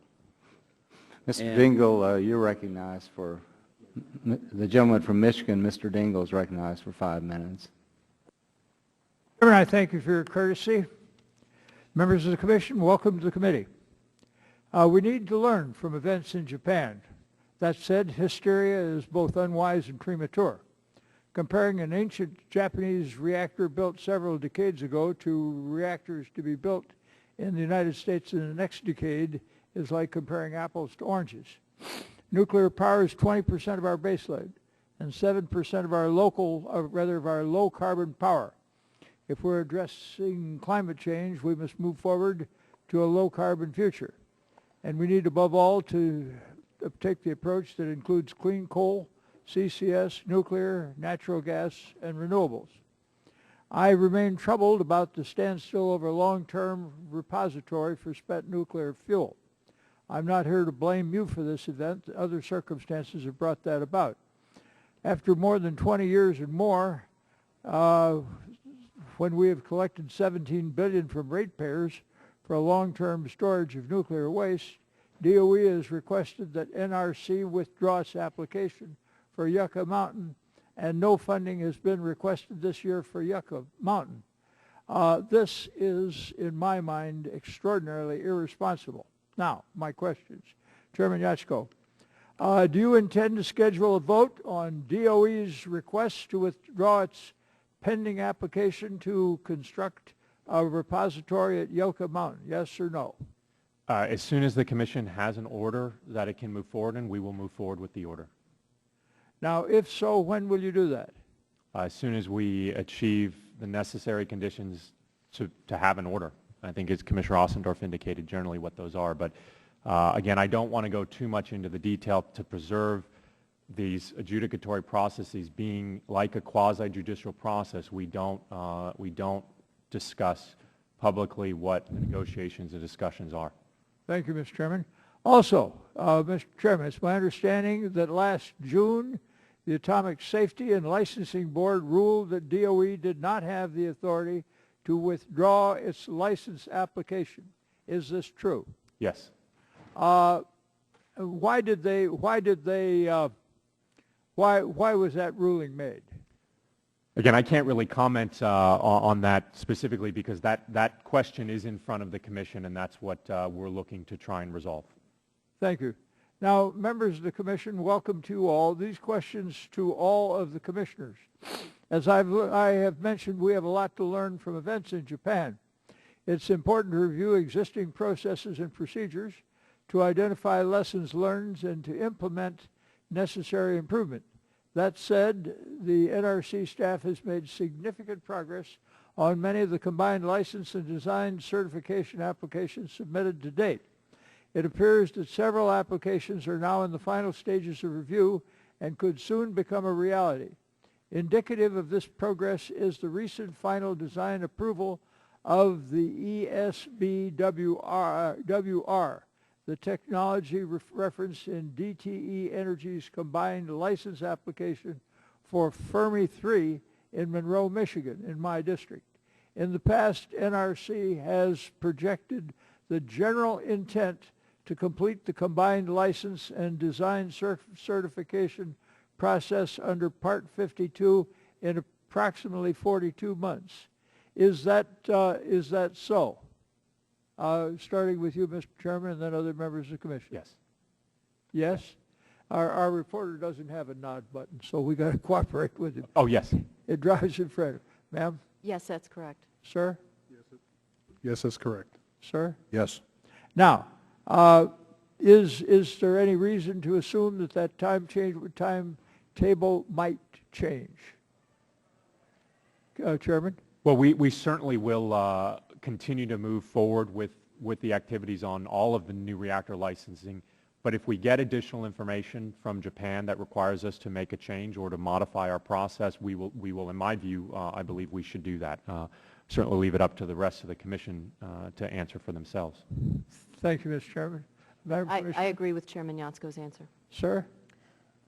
I generally agree with that answer as well. I guess I would also indicate that we are also evaluating a petition that's been filed by a variety of public groups that have asked the Commission to consider delaying some of these applications. But we're still looking at that. We haven't made any decisions on it, but we've instructed the staff in the interim to continue moving forward with the work that we're pursuing. Thank you, Commissioner. And the last Commissioner, please. Congressman, I have nothing to add to my colleagues. I agree with their comments. Thank you, ladies and gentlemen of the Commission. I appreciate your courtesy. Thank you, Mr. Chairman. Gentleman from Pennsylvania, Mr. Pitts, recognized 5 minutes. Thank you, Mr. Chairman. I'd like to start out by thanking each of you for your testimony today. These are challenging times, and the work you're doing will play an important role in shaping our nation's energy future. There's no doubt that the incident in Japan has brought into sharp focus the need for continuous assessment of our nation's nuclear power regulations. It would be unacceptable to have anything less than the highest standards for our nuclear power plants. We also need regulations that work. Nuclear power supplies 20% of our nation's electricity needs. If we're going to get serious about clean energy and cutting off our dependence on foreign oil, we will need to maintain or increase this level of production over the next 20 years. So I implore you to work together to promote nuclear energy by making sure we have the best and safest nuclear plants, the most advanced nuclear technology, and the safest and most effective way of storing spent fuel. Now to my questions, Mr. Chairman. Yasko, while the public awaits NRC's important resolution of the DOE motion to withdraw the Yucca Mountain application, I understand that you directed the NRC staff to discontinue review work on the application and commence with an orderly close down of the program. Is this correct? That's correct. What does the orderly closeout entail? The primary product of that will be what we refer to as a technical evaluation report, which is a document that will capture a significant portion of the staff's technical review and the work that they have done on the application. It also involves activities to do knowledge capture and knowledge management to ensure that we retain the expertise and the information from the staff who've worked on this project and make sure we have a good record of their efforts and their activities. I'd like the other commissioners to respond. Do the other commissioners agree with the chairman's decision to close down the program? Commissioner Znicki? No, I publicly disagreed with the decision and the direction issued by the chairman in October of last year to begin the orderly shutdown under the continuing resolution. I disagreed with that position. Commissioner Magwood? I agree with the chairman's general position to begin planning to close out the program because of budgetary reasons. We simply didn't have the resources to continue going forward. However, I did not agree with all the details about what closeout meant, and that's still something I think is under some discussion. Commissioner Ostendorf. Congressman, I strongly disagree with this direction. I took actions in accordance with our procedures to issue what's called a COM, a Commission Memorandum document, on October 6 of 2010.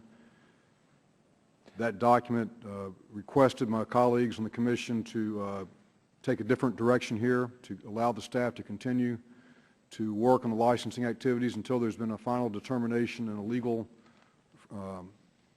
decision to terminate Yucca Mountain. So I disagreed then. I still disagree today. Has the Commission voted on this issue, Mr. Chairman? On the question of, yes, it was in reference to Commissioner Ostendorf's communication and it was not approved by the Commission. I'd like to ask the other commissioners to respond. I voted to approve Commissioner Ostendorf's proposal to reverse the chairman's direction to shut down the program. Commissioner Magwood? I decided not to participate in that particular vote. Did you vote? Did you say you voted? I did not participate in that vote. The practical, I don't want you to get too bogged down in the procedural niceties here, but from a practical matter, the commissions on their vote sheets, they have 4 options. They can approve, they can disapprove, they can not participate, or they can abstain. So each of those is the options that the commissioners have. This particular vote, there were 2. There was Commissioner Ostendorf's approval, Commissioner Svinicki's support of that, and then the remaining 3 commissioners did not participate. The end effect was then a notice to Commissioner Ostendorf indicating that his proposal was not approved by the Commission. I'd like to add, Congressman, a comment there. Just one, my own interpretation is that, and I think the Chairman's talked about the various options, but not participating, from my standpoint, in the vote is not the same thing as saying you disagree with the position that I was advancing in my document. So just my personal viewpoint I wanted to add to clarify. Now, Mr. Ossendorf, you released a memorandum in October in which you disagreed with the chairman's budget guidance. What was the main point of the disagreement? Congressman, I strongly disagree with the guidance, and I told the chairman that up front.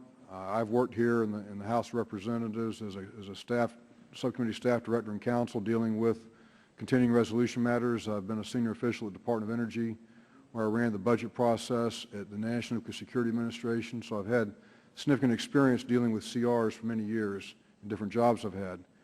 My experience with the CR is that unless the new language clearly calls out for some special treatment of a program, that the prior year appropriation upon which the CR is based provides the guidance to agencies as to how to move forward.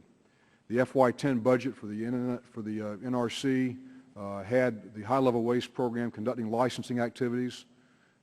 In the absence of some congressional direction to change that, I do not believe that that needed to be or should be changed.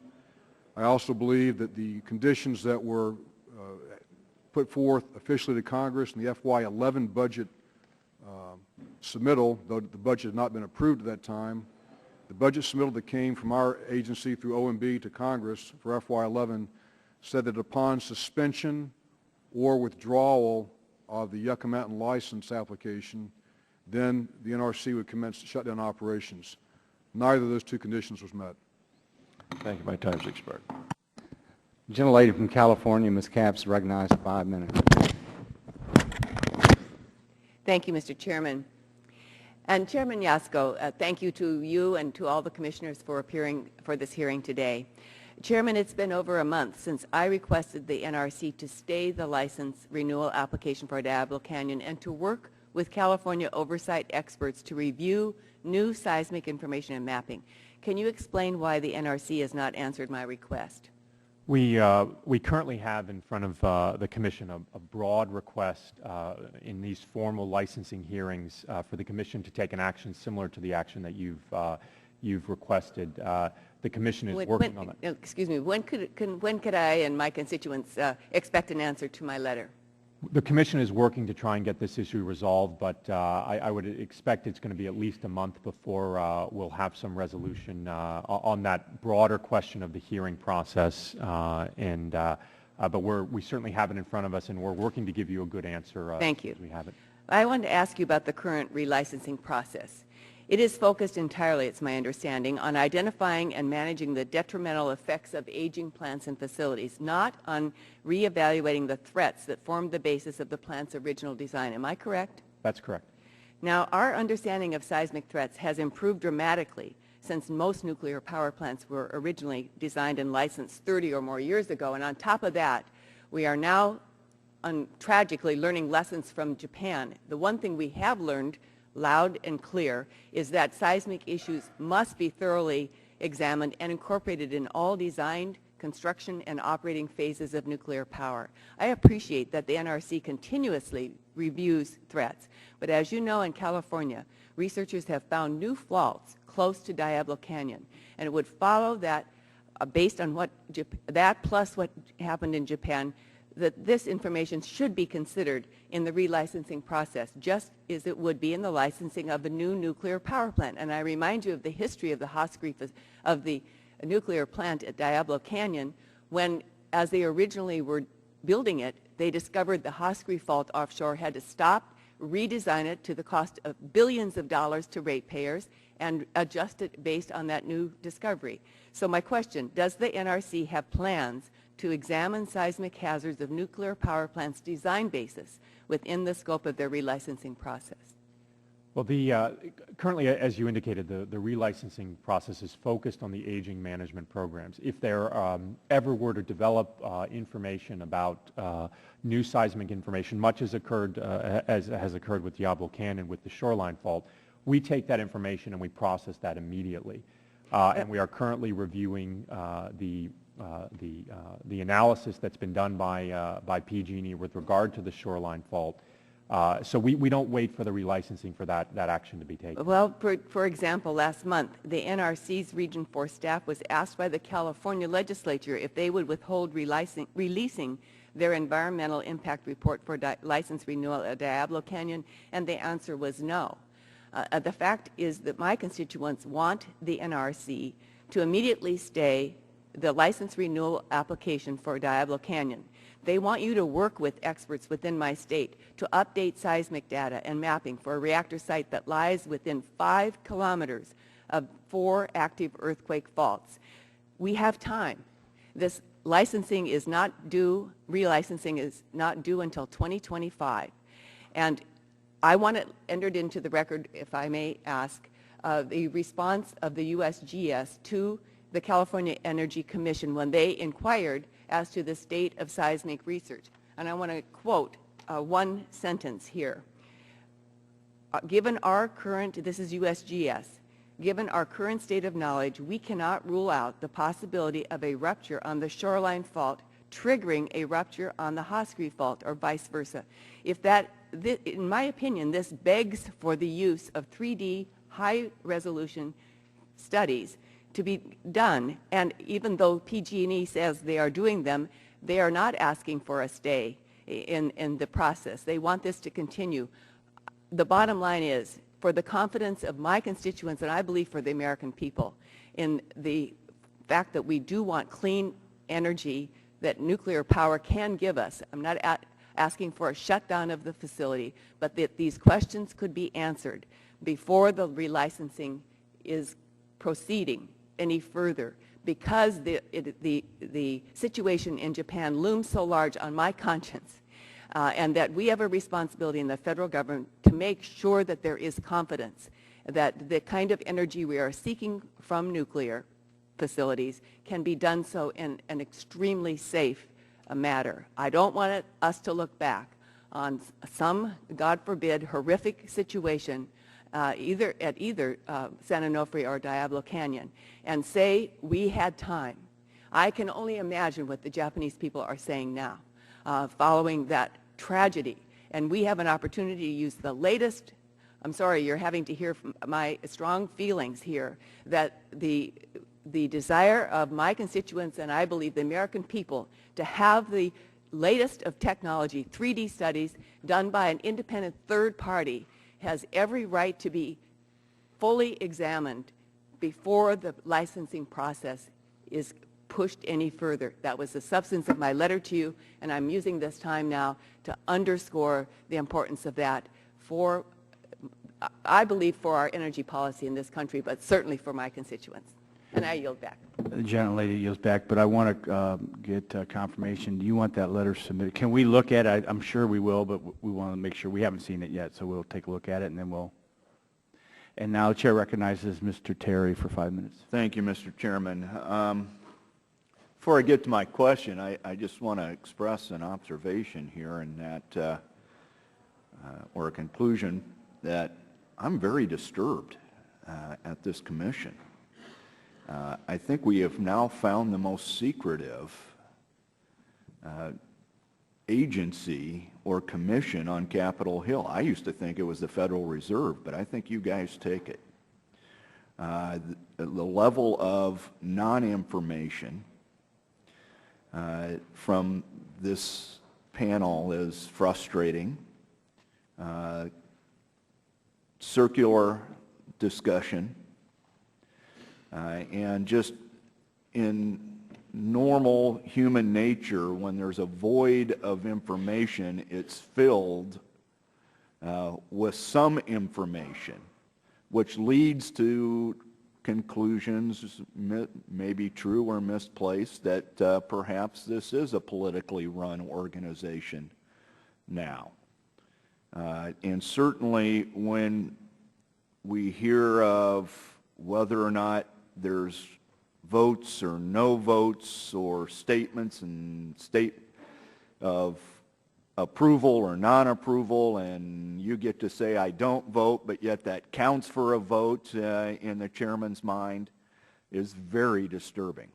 And so one of the recommendations I'd make, Mr. Chairman, is that perhaps we need to legislate transparency into this organization.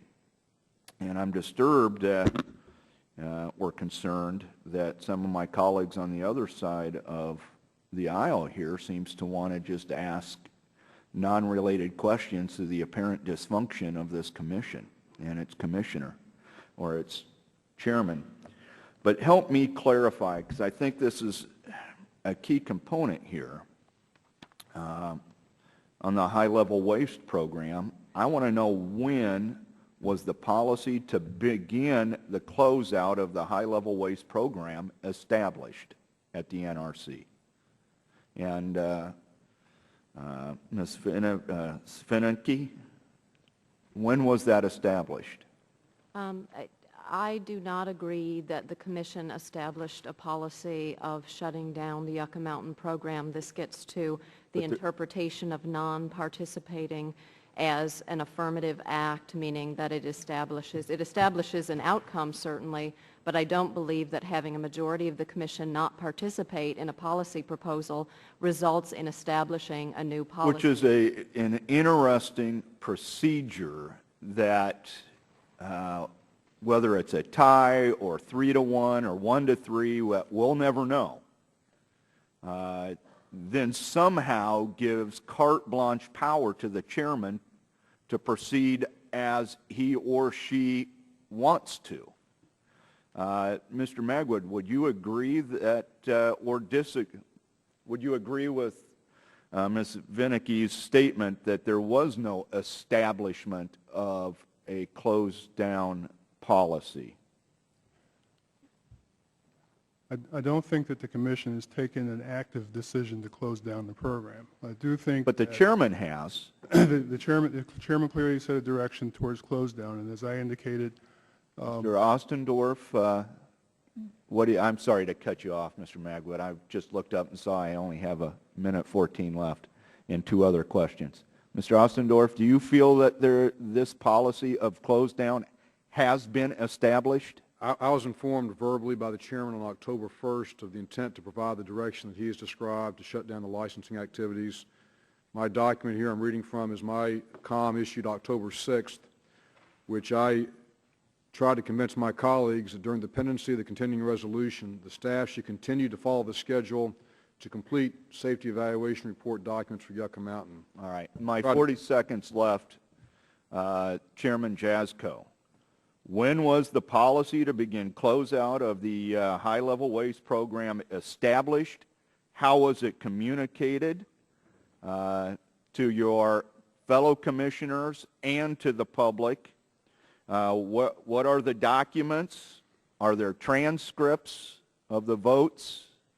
And what led you to this decision to close out? And you have 8 seconds. Did I use them up? The decision ultimately was in a memo. Really the first indication was when DOE indicated their withdrawal of the application, I believe, which is in March of, I'm going to get my years wrong, 2010, I believe. There was a memo that was circulated to the Commission indicating that based on the fact that the application was being withdrawn, that the staff would be moving into closeout. At the beginning of the fiscal year, 2011 fiscal year, a memo was issued from our Executive Director for Operations, who's essentially the Chief Operating Officer, and the CFO, indicating that the staff should effectively begin closeout of the program. As Commissioner Ostendorf indicated, he then, and I was comfortable with that decision in my executive authority as chairman of the agency. I was comfortable with that decision and moving forward in that way. Commissioner Ostendorf then, as is his right, made an argument that that was in fact a policy issue that should have been considered by the Commission. The Commission did not support that. So the policy decision ultimately was made with the memo that had my concurrence issued in early October. And I think you have a copy of that. We can get you a copy of that exact memo. Yields back. We're policymakers. We don't make decisions based upon memos. I'd like to recognize Diana DeGette for 5 minutes. Thank you very much, Mr. Chairman. Chairman Jaczko, I wanted to talk to you for a minute about a concern that you know that I have, which is what are we going to do with the nuclear waste that we have sitting around at all of the sites around the country? Spent fuel was an issue at Fukushima when they were trying to control the emissions, and I'm wondering about what our long-term plans are in this country for it. As I understand it, we have about 63,000 metric tons of spent fuel, including both dry cask storage and the spent fuel pools. Is that correct to your knowledge? About that number, yes. And how many years has that built up over? Well, we have some facilities that have been operating for over 40 years, so some of that fuel goes back. It's built up over the period of about 40 years, and as I understand it, even if we did certify Yucca Mountain, that facility, at least according to the original plan, was statutorily limited to 70,000 metric tons. Correct? I believe that's the correct. So, with 63,000 metric tons sitting around right now and 70,000 tons, even if we did certify Yucca, that really wouldn't address the long-term problem if we're going to develop more nuclear power in this country about what do we do about the waste problem, correct? Yes, there certainly would be a shortage of storage facility or capacity even with that. Right. So my question is, I guess, what is the Commission doing to, as we think about developing nuclear power in the future, aside from all the safety issues and the certification and all of that? I mean, whether or not you assume that we're going to reopen the whole discussion about Yucca, what is the Commission doing about planning for long-term storage issues around spent fuel? Well, first and foremost, our focus is to make sure that the fuel can be stored safely and securely. And right now, we believe that it can be. The Commission recently made a policy decision about our belief that certainly for at least 60 years beyond the licensed operation of a facility, that the spent fuel can be made stored safely and securely in a combination of wet or dry storage. In addition to that, we've asked the staff of the agency to look at a longer-term time frame, maybe 200, 300, 400 years, to make sure that there are no real substantive problems with the safety and security of that fuel over that period of time. And in addition, then, there are efforts ongoing. There's a Blue Ribbon Commission that the Commission is not directly involved in, that the Secretary of Energy convened, to really answer that much longer time frame question about what are the best ways to deal with this fuel, whether it needs to be reprocessed, whether it can be put into a geologic repository, or some type of other approach for reprocessing or recycling. So I guess my view would be that I think it's important, if we're really going to look at development of nuclear energy, not just to say, well, we think that we can safely store the spent fuel on site the way we are now. We can just kick that can down the road for 60 or 100 or 200 years. My view would be, as we start to think about whether nuclear power really is a viable either a bridge fuel or a long-term fuel, that we're really going to have some clear idea of what we're going to do.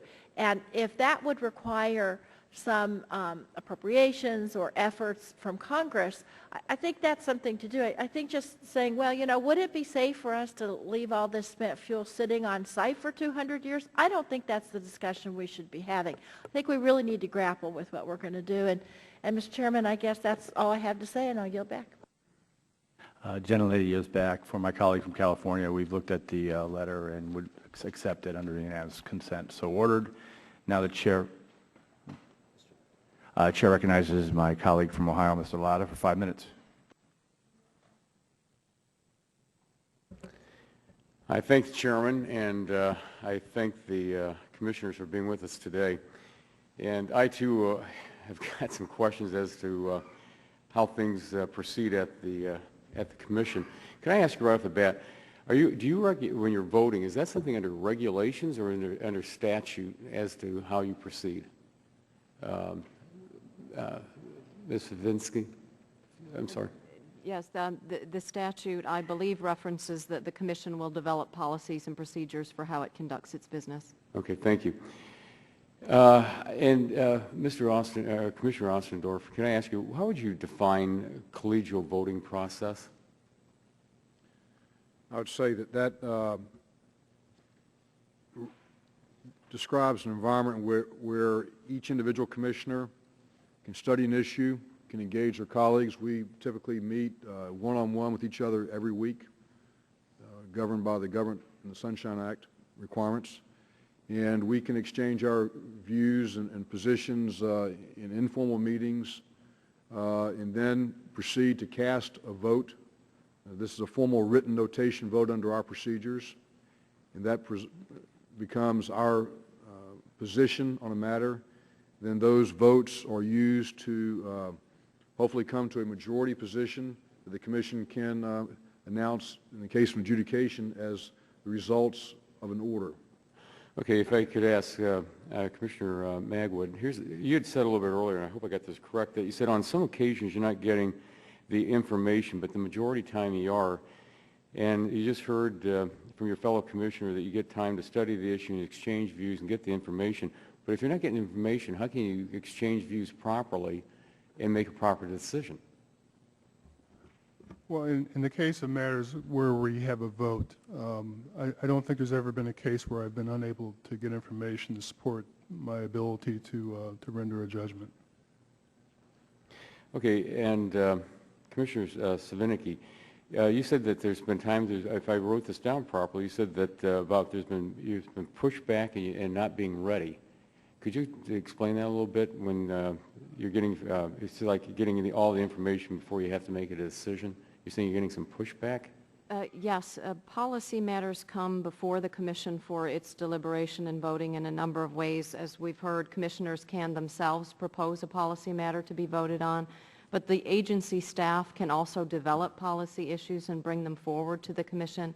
So when I indicated that there's occasionally issues of ripeness or when an issue is ready to be brought to the Commission, that was the pushback that I referred to, is that if it is an issue arising from the agency staff being brought to the Commission for its deliberation, it may occasionally be, there may be timing issues.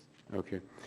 And I want to make sure I understood this, Commissioner Magwood, when Mr. Pitts was asking some questions. You said that, dealing with what the word closeout meant, and you had a problem with that. Could you explain that? Something in regards to what closeout meant.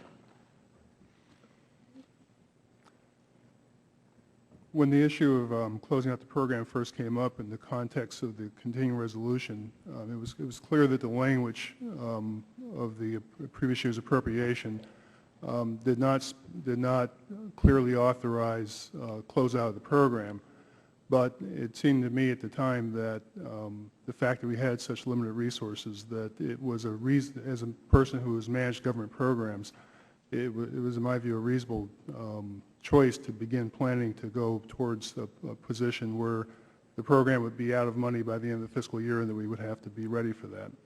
Okay, and again, this is for all Commissioners Savinicki, Magwood, and Ostendorf. On page 12 of the Chairman's testimony today, it notes that the 2011 Appropriations Bill provides $10 million for the NRC staff to complete the effort to thoroughly document the staff's technical review and preserve it as appropriate for publication and public use. Are we to interpret that statement from the Chairman to mean that the Appropriation Committee earmarked the $10 million to mothball the Yucca license review? Commissioner Ostendorf? I do not interpret the Congress's action on the funding bill to have directed the NRC to shut down the program. Commissioner Magwood? I think that the process to decide exactly what we mean by shutdown is a decision the Commission has to make, and I've offered a call to the Commission to try to move towards deciding that, but we haven't resolved that. Thank you. Commissioner Ostendorf? I agree with Commissioner Savinicki's comment. Thank you very much, Mr. Chairman. I yield back. Gentleman yields back his time. Chair now recognizes my colleague from Georgia right next to me, Mr. Barrow, for 5 minutes. I thank the Chairman.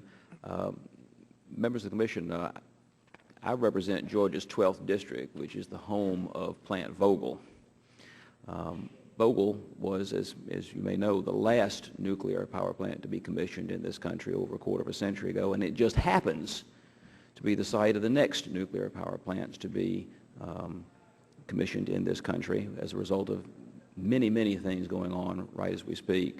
Policymakers at both the state and the federal level had a huge role to play in this. At the state level, the legislature's given the owner-operator the permission to start charging ratepayers long in advance so they get any return on their investment. So Georgia ratepayers are already paying for the construction costs in order to lower the amount of borrowing that has to be done to build the thing. At the federal level, the last administration signed into law, and this administration is implementing for the first time, loan guarantees to reduce the cost of the borrowing that does have to take place. So at both the state and the federal level, the ratepayers and policymakers at both levels doing anything they can to reinaugurate or jumpstart the nuclear renaissance in this country is going on right now. And we've gotten just about as far down the road as you can with preparation before you have to start building the thing itself. And I want to commend y'all. I want to commend you and your staff for the role that y'all been playing in this, because it's a major development. I think the folks I represent recognize that Vogtle's a unique and really valuable asset, and they're proud about its prospects, and I want to commend y'all for what's happened thus far. What I want to ask about is, I know we're concerned about learning the lessons from the events in Japan. The question I have for y'all is, what can the folks who are developing the new cells at Vogtle expect as a result of the review of the events in Japan? Mr. Chairman, can you elaborate on that? Well, we have, there's really two stages to the review. The first stage is a 90-day review that is about a month into that review. So in about another 60 days, we'll have some preliminary information about possible changes we would need to make to our regulations. If there were changes that were necessary, those would fall into really one of two categories. Changes that are fundamental to safety and changes that are really more enhancements to safety. If they are a fundamental change to safety, then all plants would really have to look at those without regard to cost or other considerations. If they are factors that involve kind of enhancements to safety, then they would fall under our provisions that require us to do essentially a cost-benefit justification for making those changes. So a prospective license application would potentially fall under one of those two categories. But the goal is to try and get all the work done before we have to make any final decisions on these new licenses. But certainly it'll be a challenge to get there, but I think we have some good people working on it, and I think they understand the importance of identifying what the lessons are, identifying them early, and then laying out what the changes are that might be necessary. So we'll continue to communicate very well, I think, with all of our applicants about possible changes and keep them informed as we go forward. Anybody else on the Commission wish to elaborate? All I'll add is first of all, thank you for the explanation, is just to understand that they're actually building the thing. Huge investments have been made, commitments have been made. The ratepayers are already paying for something they haven't got a return on their investment yet, and the state and the federal governments have both combined and cooperated to try and make this possible. So I urge y'all to approach this review in the most constructive manner possible. You decide what's best, but understand that's where we are, and I want to again commend y'all and your staff for the work that y'all have done thus far. With that, Mr. Chairman, I yield back. Gentleman yields back his time. Chair now recognizes the gentleman from Texas, Dr. Burgess, for 5 minutes. And I thank the chairman for the recognition. My apologies for being out of the room on some of these questions. So if I'm covering ground that has already been covered, bear with me. That's what the committee process is all about. On Chairman Jasko and any of the other commissioners who wishes to answer, on the budget approved by the Commission, the 2011 budget approved by the Commission in February 2010, appeared to set conditions for ending review of the Yucca application. Is that an accurate read of the budgetary document? For the 2012 budget has zero funding for the Yucca Mountain review. But what about for the year 2011? For 2011, the appropriation approved by Congress was for $10 million, which is for closeout of the review. And the Department of Energy has made a motion to withdraw the license, but that motion was denied by the Nuclear Regulatory Commission. Is that correct?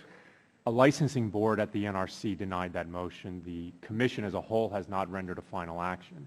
But I would note that those actions are separate from the budgetary decisions. The budgetary decision goes to our review and ultimately our general activities. So it is possible for the agency to close out the review with the legal question of withdrawal still outstanding.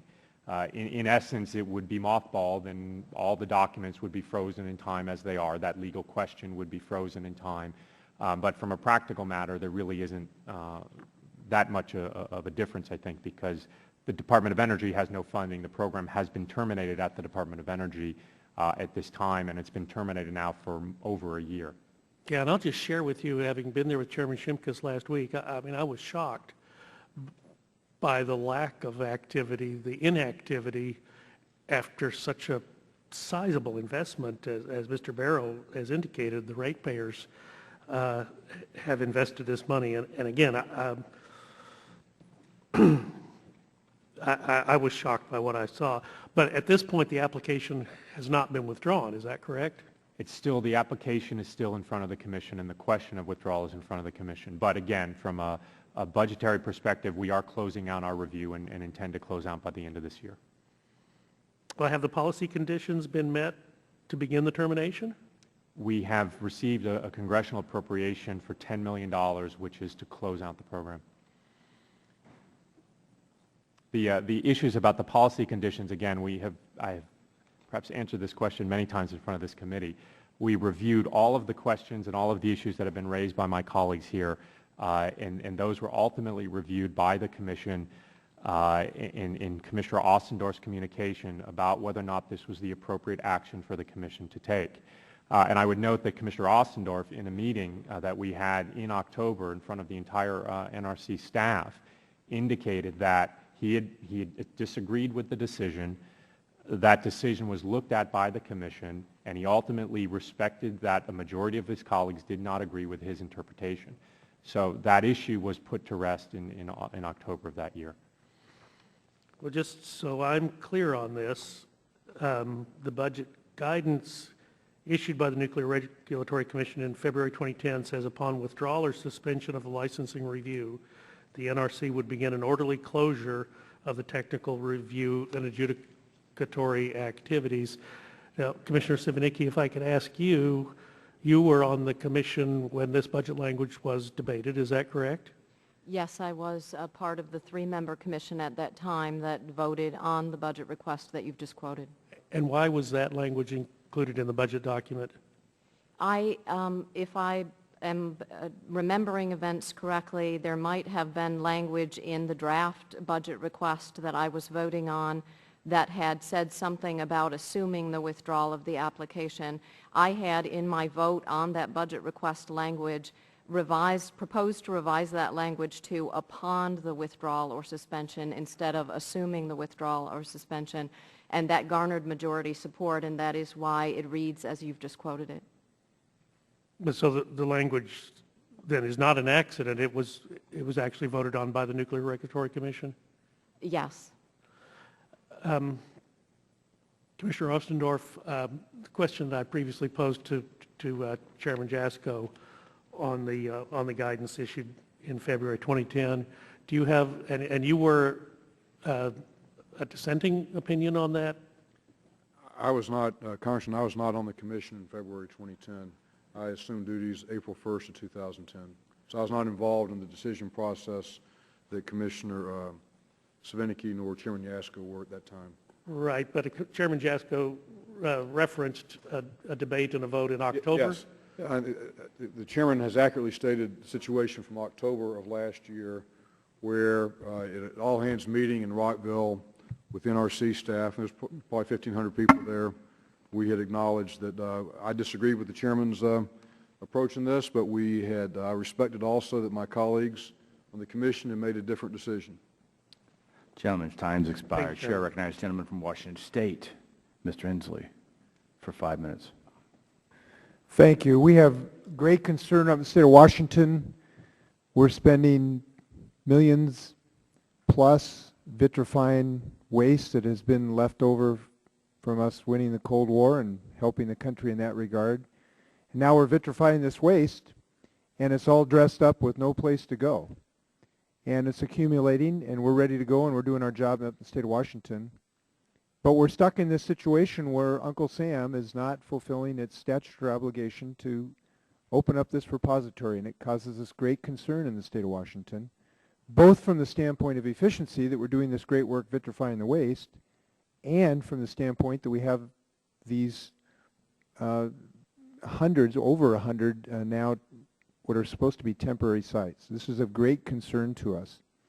So I just want to ask the chairman, my understanding is that the NRC staff was reviewing the Yucca Mountain application using 2010 funds.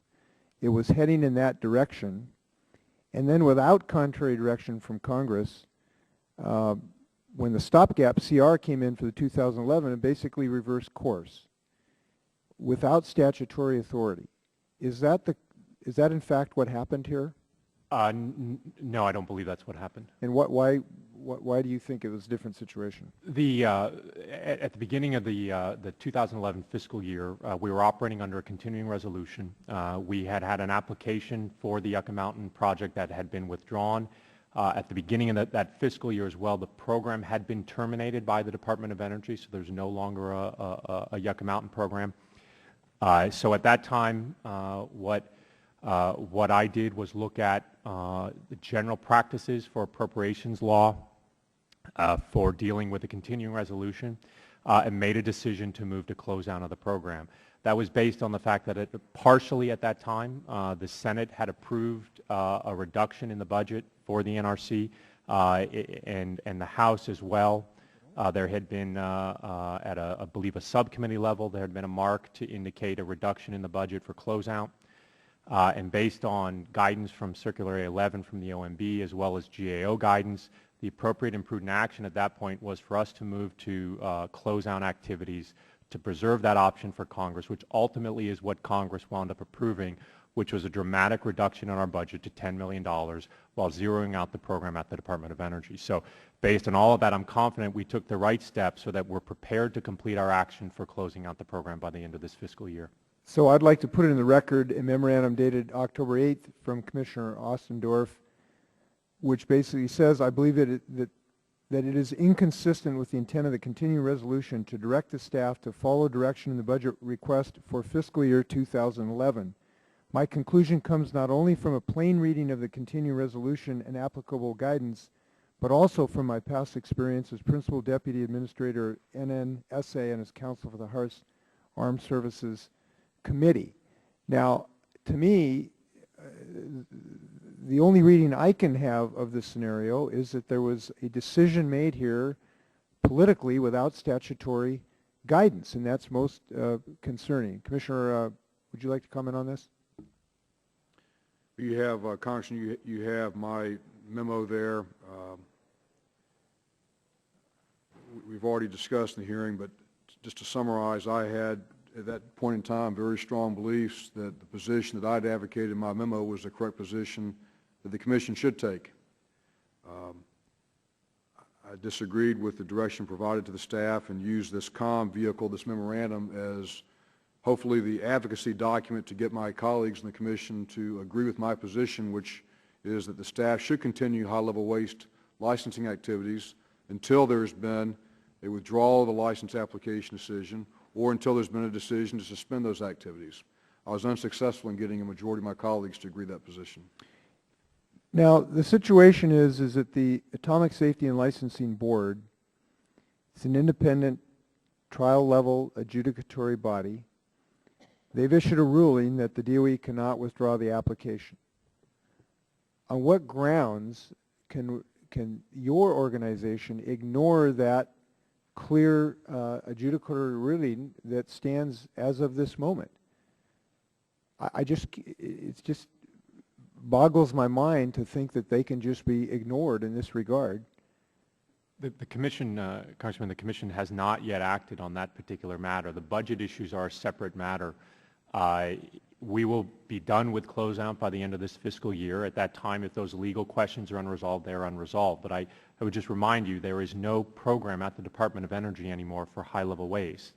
That program and that office were terminated almost 2 years ago now. There is no longer any Yucca Mountain program.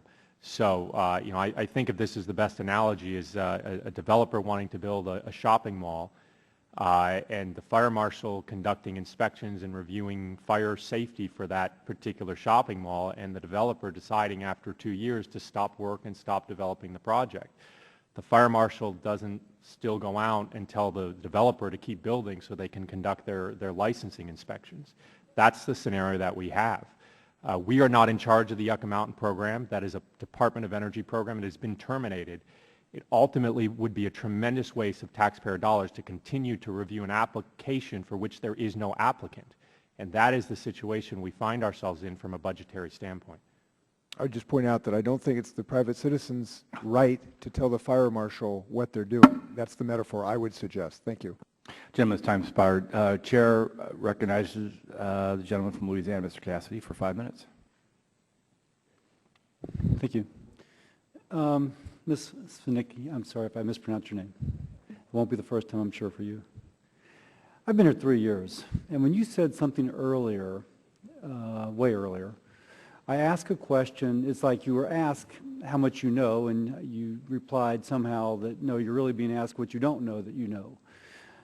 It suggests a lack of forthrightness on the behalf of the staff. If you ask a question, they answer you directly, but they're not necessarily generous and contextual with the answer. Was that a fair characterization of what you said? I would characterize that the NRC staff has an inclination to be forthcoming to every member of the Commission. I think that what they have to do is adjudicate issues of ripeness and when it is that they would bring matters before the Commission. If they desire to do additional work, they may suggest to me as an individual member of the Commission that the matter is not ripe for my review at that time. When you say desire to do individual work, what do you mean by desire to do individual work? Like this is an interest that's a personal interest on their part, or an interest of the Commission or of the chairman? Or do you follow what I'm saying? I'm not quite sure I know what you mean by desire.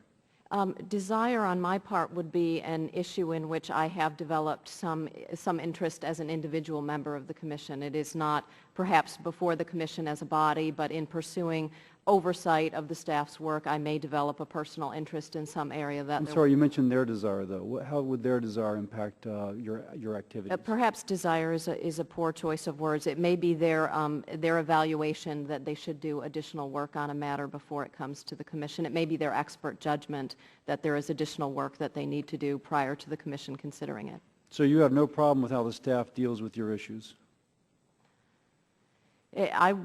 My experience is that the staff is almost uniformly inclined to keep the Commission fully and currently informed. Okay, that's wonderful. Now, there's also a letter that I gather that when Chairman Issa, another committee, requested the Volume 3 of the Draft Safety Evaluation Report of the Yucca Mountain license application, 4 of you signed a letter, and it's a little cryptic, but I'm told that reading between the lines, it suggests that the chairman had not sent the full report. Or put it this way, that you wish to weigh in that there may be a problem with the report as sent. I think this is already in the record. I can give it to you if you wish. If you're asking for it, we'll look at it as we do all. Congressman, I just say, as a factual matter, I transmitted that report to Congressman Issa. Can I ask the other, excuse me, Mr. Chairman, but can I ask the guys, the folks that signed this, what was the purpose of the letter? Mr. Magwood, I don't quite understand it. The Commission has a process to formally approve correspondence to Congress and really correspondence generally.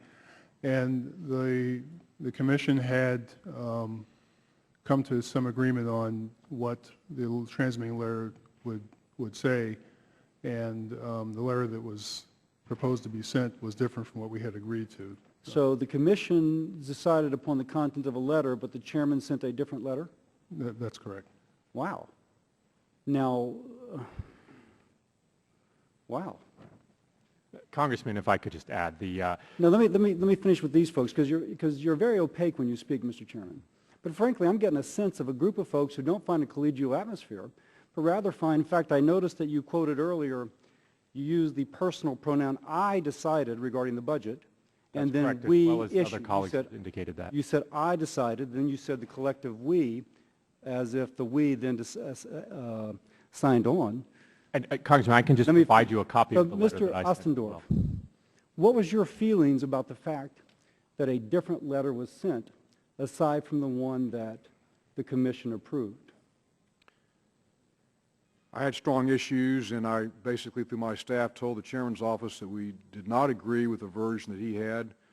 Four of the commissioners had agreed to a particular version, and a different letter went out, and I did not agree with the tone or the some of the context of what the chairman sent, so I joined my other colleagues to send a letter that you have in your hand. I really get a sense that there's a lot that's unspoken here, but in a sense that oftentimes the commission as a whole does not sign on to that which the commissioner, as the chairman, decides is going to be the course of the commission as a whole. That the chairman, if you will, informs you after the fact and then uses the collective we, when initially it was he, that made the initial decision. Is that an unfair characterization? I'd like to comment, if I could, on that. The chairman and his office, I'd say, we're transparent and clear with our office that they disagree with the letter we had. A majority had viewed on that he was going to proceed differently, but his staff was, I'd say, up front, Congressman, in telling us that he had a different approach to it.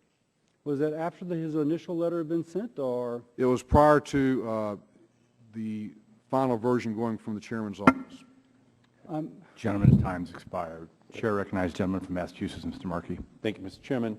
First of all, Chairman Yaskow, I want to commend you for your commitment to following the science and the requirements of law as you have dealt with Yucca Mountain and Fukushima and other important matters before the Commission. I want to commend you for following the law and the science. And I would also like to give you 15 seconds to respond to the discussion that was just taking place here, so you can explain the role of the chairman of the Nuclear Regulatory Commission. Well, Congressman, I appreciate that. I think, I mean, ultimately it's my job as chairman to serve as the chief spokesperson and also as the chief congressional liaison for the agency. So, you know, this is an internal matter in the Commission. I think it's unfortunate that we're distracted by something like this, with all due respect to the committee here. My focus as chairman has been to focus on safety and nuclear safety. With any collegial body, there are always going to be differences, and in regard to the particular letter, the letter that I sent expressed my views, which were different from the Commission on the transmittal of this particular document. I offered all of my colleagues an opportunity to send whatever additional documents they would like as part of that transmittal. None of my colleagues took me up on that opportunity, and then after the fact, they decided to send a different letter. So, you know, I think it's unfortunate that this is where we are, but what I care about is nuclear safety, and I'll continue to do what I think is right in the interest of nuclear safety. Mr. Chairman, it sounds like you made a fair offer to the other commissioners that they rejected. So I commend you on giving them that opportunity, and perhaps they could explain why they didn't take you up on that offer. It seems like that was the regular protocol that they should have followed, to be honest with you. And I don't know why they're off as you know, independent operators here rather than working within a framework that it seems to me is long established at the NRC. Chairman Yaskow, on March 21st, you proposed a review of U.S. nuclear power plant safety in the wake of the Japanese meltdown and said that its results would be released publicly. But Commissioner Magwood then counterproposed that it only be released publicly after the NRC commissioners voted to approve its release. I understand why the Commission should vote on the regulatory steps needed, but other safety documents are routinely released publicly without a Commission vote to enable the release of those documents. Do you think that it was a better procedure for you just to be able to release those safety documents so that the public could know what was taking place? I did. I thought this was such a high-profile and important issue. It was important that the task force that we developed have its report provided publicly and to the Commission for the Commission then to weigh in on. And I'm pleased to say that in the end, the Commission did wind up supporting that particular proposal, and I think it's the right decision. Yeah, and I strongly disagree with the position which Commissioner Magwood took, and I just want to put that out on the record. Now, I've also learned from an NRC employee that inspectors were told not to investigate whether vulnerabilities like the ones that led to the meltdown in Japan existed at U.S. reactors. When inspectors complained, that they were then granted permission to examine these vulnerabilities, but were told to keep all of their findings secret and out of the NRC's public report. That is unacceptable. And I am asking each one of you to commit to me that these inspections will include an assessment of all vulnerabilities exposed in U.S. reactors, and that all the results, except for those that are truly security sensitive, will be made part of the public record. Yes or no? Mr. Chairman? Yes. Yes. Commissioner Swidnicki? Yes or no? The inspections are to our regulations, and aside from security findings, will be made public. That's my understanding, Okay. sir. Yes. Commissioner Magwood? Yes or no? The inspections are meant to compare plant conditions with requirements. Is that a yes, Commissioner? And is that a yes, Commissioner? Yes, will be made public. Okay, yes, thank you. Congressman, Commissioner I think Austin, yes or no? I'd like to explain. I don't think a yes or no answer here is appropriate, Congressman, to be responsive. I think there's been a lot of confusion on matters that are either safeguards material or related to what's called B5B inspections. Or Anything that's security sensitive can be kept out. Everything else should be made public. Do you agree with that? I agree with that. Okay, thank you. As you know, the loss of electricity was the ultimate cause of the meltdowns in Japan. Will the post-Fukushima task force, Mr. Chairman, be looking at the question of whether emergency generators should be available for spent fuel pools, even when there's no fuel in the reactor core? Yeah, I think that's something we should be looking at. And the Commission, in fact, had a meeting on this issue of what we call station blackout, which is when all of the electricity is lost. And that issue came up there as well, the need to ensure that spent fuel pools are covered. Okay, thank you. Thank you, Mr. Chairman, very much. Thank you. Chair now recognizes gentleman from Virginia, Mr. Griffith, for 5 minutes. Thank you, Mr. Chairman. I have to tell all of you, I am just really perplexed. I don't understand your processes, and I don't follow it. It doesn't seem to me to be in the principles of little d democracy and little r republicanism, and I just don't get it. So what I'd like to know is, I'm not as concerned about the underlying policy at this moment as I am the fact that it doesn't look like we can get policy. So where exactly are your rules, and how did you come up with, if we don't vote, it's a no vote? I mean, I understand there may be some procedural mechanism where that is, but how do you not participate, but it's equated as a no vote? It may be in your rules. Do you have a set of rules, Mr. Chairman? We do. And one of the options is for non-participation. And can you provide those rules to us, please? Absolutely. They're publicly available on our website, but we can provide them. All right. I'll get my staff to get them for me as well. But I'd like to have those rules entered as part of the record, because I think it may clarify some of the answers we've heard here today, which are hard to believe. Without objection. I think what you will find is that our procedures are overly complex. And one of the things that Hang on. I only get so much time. And who promulgates these rules? Did you all do that? A prior commission do that? Commission. So y'all could fix it? We could. Well, why don't you? That'd be a nice thing to do. And I am disturbed that you would say, Mr. Chairman, that it was a shame we were being distracted by this, because the way I heard that, and I'm sure it's not what you really meant, was it sure is a distraction to have to come and talk to the elected officials of the United States of America. I'm going to give you an opportunity to say that's not what you really meant. Of course, that's not what I meant, and I have met with many of the members of this committee in one-on-one meetings, and I'm always available to any members of the committee who would like to meet with me or any other members of the Commission. And do your rules not allow, like the Supreme Court does, because that's you've got to make these decisions. And apparently a vote was taken, and now y'all are arguing over commas and ands and buts.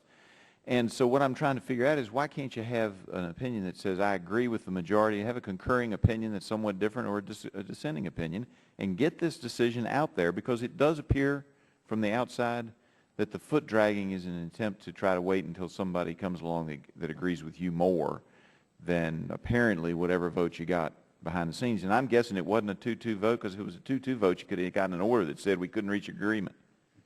Well, again, and I think I can't remember who it was mentioned that when you don't have information, there gets to be a lot of speculation about motives and other issues. And again, I can't comment on the particular issue, but as you indicated, the Supreme Court is a good analogy here. This particular issue is done like a judicial issue, where we do not deliberate in public. The results are only released with the final decision when the Commission comes to that final decision. We don't yet have that final decision. In all other regards, we strive to make... But wouldn't you agree, based on what I've heard here today, that you have made a decision? The argument is over what to put in the order. So it's not, you're not using, your rules are either not allowing or you're not using the analogy of the Supreme Court there, because they come out with a 5-4 decision, and maybe it's 3-2, 3 thought this way and 2 thought that way, but they reached to the final decision. It sounds like to me that what I'm hearing is you got a majority, but then because you can't get a majority to agree on the specific reason why they reached that conclusion, you're not able to issue an order. And so wouldn't it be better to go ahead and issue the order with concurring opinions, as opposed to having us as, I mean, you all are the people responsible for making these decisions. This took place back, and I'm new to this, so I'm not somebody that has a long history with this, but a decision was made in August. It's May. And y'all are still arguing over commas and jots and tittles. Not acceptable. I appreciate your concerns, and I can assure you that from my perspective, the Commission is not arguing over the trivial matters that you have discussed. I don't consider jots and tittles or commas and ands and ors to be trivial, but I do think that if a decision was made, y'all need to get a decision out there so that people can start operating based on that decision instead of being in the dark as to what you all think should be done. And in my understanding, in my view, the decision has not yet been made. That is what we are working towards. Well, I understand that, but a majority of the folks here seem to think a decision was made, and you're just arguing over the language. That's what I've heard here today. I thank you. Yield back my time. Gentleman yields back his time. I'm concerned that I might have to figure out what a tittle is, but that'll be for another hearing. The chair recognizes Mr. Engel for 5 minutes. Thank you very much, Mr. Chairman, for holding this hearing today. Chairman Yasko, I understand that you're in the process of working out details for a visit next week to the Indian Point Energy Center, which is just outside my district. I'd like to start by discussing the procedures used to relicense our nuclear reactors. I'm very concerned about Indian Point, and I have called for its closure many, many years ago. I'm not against nuclear power, but I think that as an antiquated plant located near New York City, if it was being built today, it would never be sited there in Buchanan, New York. It's on 2 fault lines. One of the planes that hit the World Trade Center went directly above Indian Point. And when you talk about all our nuclear reactors in the country, there are 104, and all of the reactors were granted initial operating licenses for 40 years, and therefore many of those licenses are up for renewal. So far, every reactor in this country that has requested a license renewal has been approved. The NRC has never denied a single application for license renewal, and one of the reasons for that is a rule change in the early 1990s that limits the factors the NRC evaluates when considering a relicensing application. It concerns me, and I hope it concerns you, because obviously there needs to be a focus on protecting the health and safety of our citizens, and I believe the current process fails to do that. It doesn't take into account certain serious safety issues, including proximity to population centers, inability to evacuate in case of emergency, and I certainly believe that's the case with Indian Point, a risk of seismic activity. We've just recently learned that Indian Point is on 2 fault lines, and threat of terror attack, and New York City, unfortunately, is the #1 threat for terrorist attack. There are 25 million people living within a 50-mile radius of Indian Point. In Japan, they wanted to get everybody out of the 50-mile radius. You actually have New York City in it. I'm told it's the largest, it's the power plant that's closest to any major metropolitan area in the country, and yet it's the most populated metropolitan area. So it makes no sense to me. The NRC released a report which said that among U.S. nuclear plants, Indian Point's reactor number 3 has the highest risk of core damage from an earthquake of any nuclear power plant in the country. Now, it said it was 1 in 10,000, but, you know, 1 in 10,000, it's still number 1 on the list. And researchers at Columbia University have determined that Indian Point, and I quote them, is it clearly one of the least favorable sites in our area from an earthquake hazard and risk perspective. Now, none of these factors can be considered in the decision to relicense the reactors at Indian Point. They've applied to react them. My colleague, who also has a district very close, Anita Lowy, and I have introduced the Nuclear Power Licensing Reform Act, which is H.R. 1268. Our bill's simple. It would require the NRC to evaluate relicensing applications for nuclear reactors with the same stringent criteria used to license new plants. Right now, it's a much less stringent criteria. So I don't understand why that should be the factor.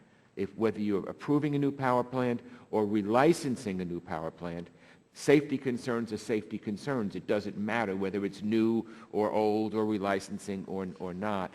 So I would like to ask you about that and see if we could change the law. Obviously we could, but it would be a lot easier to do it if the commissioners understood and agreed with me and my colleague Congresswoman Lowy that we need to make sure that no matter whether you're building a new plant or relicensing a plant, the same stringent rules would be followed. Well, as you indicated, our license renewal process is really focused on the aging of the systems and the components that are important for safety. So, in effect, what it does is it puts additional requirements on a plant that is having its lifetime extended. Every plant, regardless of whether it's 1 year old or 45 years old, is required to meet and follow all of our regulations. So if we get new information, for instance, as we're looking at with the seismic issues related to Indian Point, we don't wait for license renewal to address those. We require utilities to take that information and promptly address that to make sure that the plant is safe regardless of what its age is. So what we found is the way the license renewal approach would work best is to have this focus really just on these additional programs that are necessary to ensure that there's no effects from the aging of the equipment as it gets older with the extended life of the plant. But of course, if Congress were to give us additional direction, of course we would follow whatever additional direction would be provided. But we have gone through over 66 units now have used the existing rules for their relicensing. So it's unlikely, I think, that we would be looking at particular changes in the near future. Well, just let me say, and I know my time's up, I look forward to you coming to the plant, and I really believe that this plant should be shut down. I really do. And so do most of the members of Congress that have districts right across from the plant. Thank you, Mr. Chairman. Gentleman's time expired. Chair recognizes the gentleman from Mr. Harper for 5 minutes. Thank you, Mr. Chairman, and appreciate each of you being here today. And with what's happened recently in Japan, the concern I have on what I've been able to hear today is if ever there was any agency that we cannot afford for it to have even the hint of internal issues, it would be the NRC. So we want to certainly give you the tools to do what you need to do, but when you look at the safety issues that you have the responsibility for, we can't afford to have any infighting. And it greatly concerns me on what Mr. Cassidy was asking earlier about these the letters that went out to Chairman Issa. And I'll ask this, Mr. Chairman, if I may. In your letter that went, when it was sent, you knew at that point the other 4 commissioners were not in favor of that letter?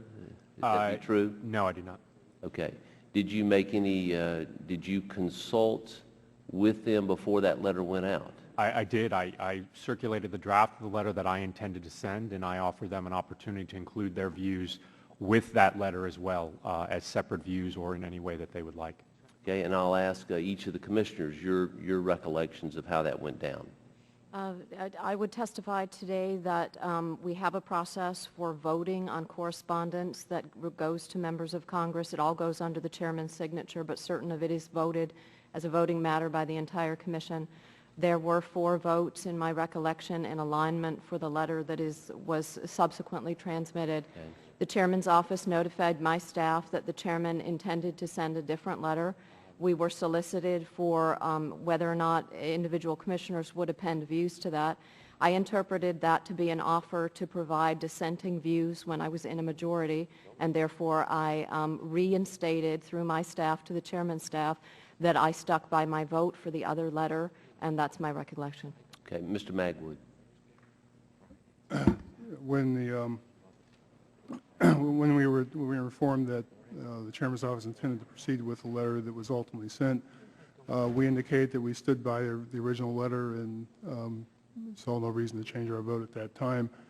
And when the letter was sent, we signed on to the subsequent letter, which you have before you. Okay, Mr. Ostendorf. My recollection is the same as Commissioner Magwood's and Svinicki's. 4 commissioners had voted for identical language prior to the chairman sending the letter that he sent to us for comment. And under our commission correspondence procedures, where a majority had ruled that or voted on a matter with a certain outcome, I thought that original letter that 4 of us had supported should be issued. And I'd like to kind of back up to the Japan incident that occurred. And I'll ask each of the commissioners if you were you when were you notified that the chairman was planning to exercise emergency powers under the Emergency Reorganization Act? I have never been notified that the chairman is invoking his emergency powers under the Energy Reorg Plan. Okay, aren't you supposed? Isn't that something part of the collegial atmosphere? Is that something you would have expected? You would have been notified of that before it took place? Yes, that would have been my expectation, but I cannot testify that I'm aware that there's a specific requirement for that. I would need to look that up. Okay, but that would come under the general collegial thought that you would have as a commission? Yes. Mr. Magwood. Yeah, I've never been notified. Have or have not? Have not. Okay. Mr. Ostendorf. I've not had formal notification. However, I did discuss questions and concerns I had on this topic with the chairman on a meeting I had with him on March 31st. Okay. Now, you know how sometimes talk starts and you hear things, and so I just would like to know, there was some talk that the chairman told perhaps the other commissioners, maybe other staff involved, to stay out of the emergency operations center during the Fukushima crisis. And I'm even told that there was demand of perhaps placing a guard at the entrance to the center to let only designated staff into the center. Is this true or not true, or just one of those, stories that get started? Chairman Yatsko requested that members of the commission not visit the Emergency Operations Center so as not to distract the staff from their important responsibilities.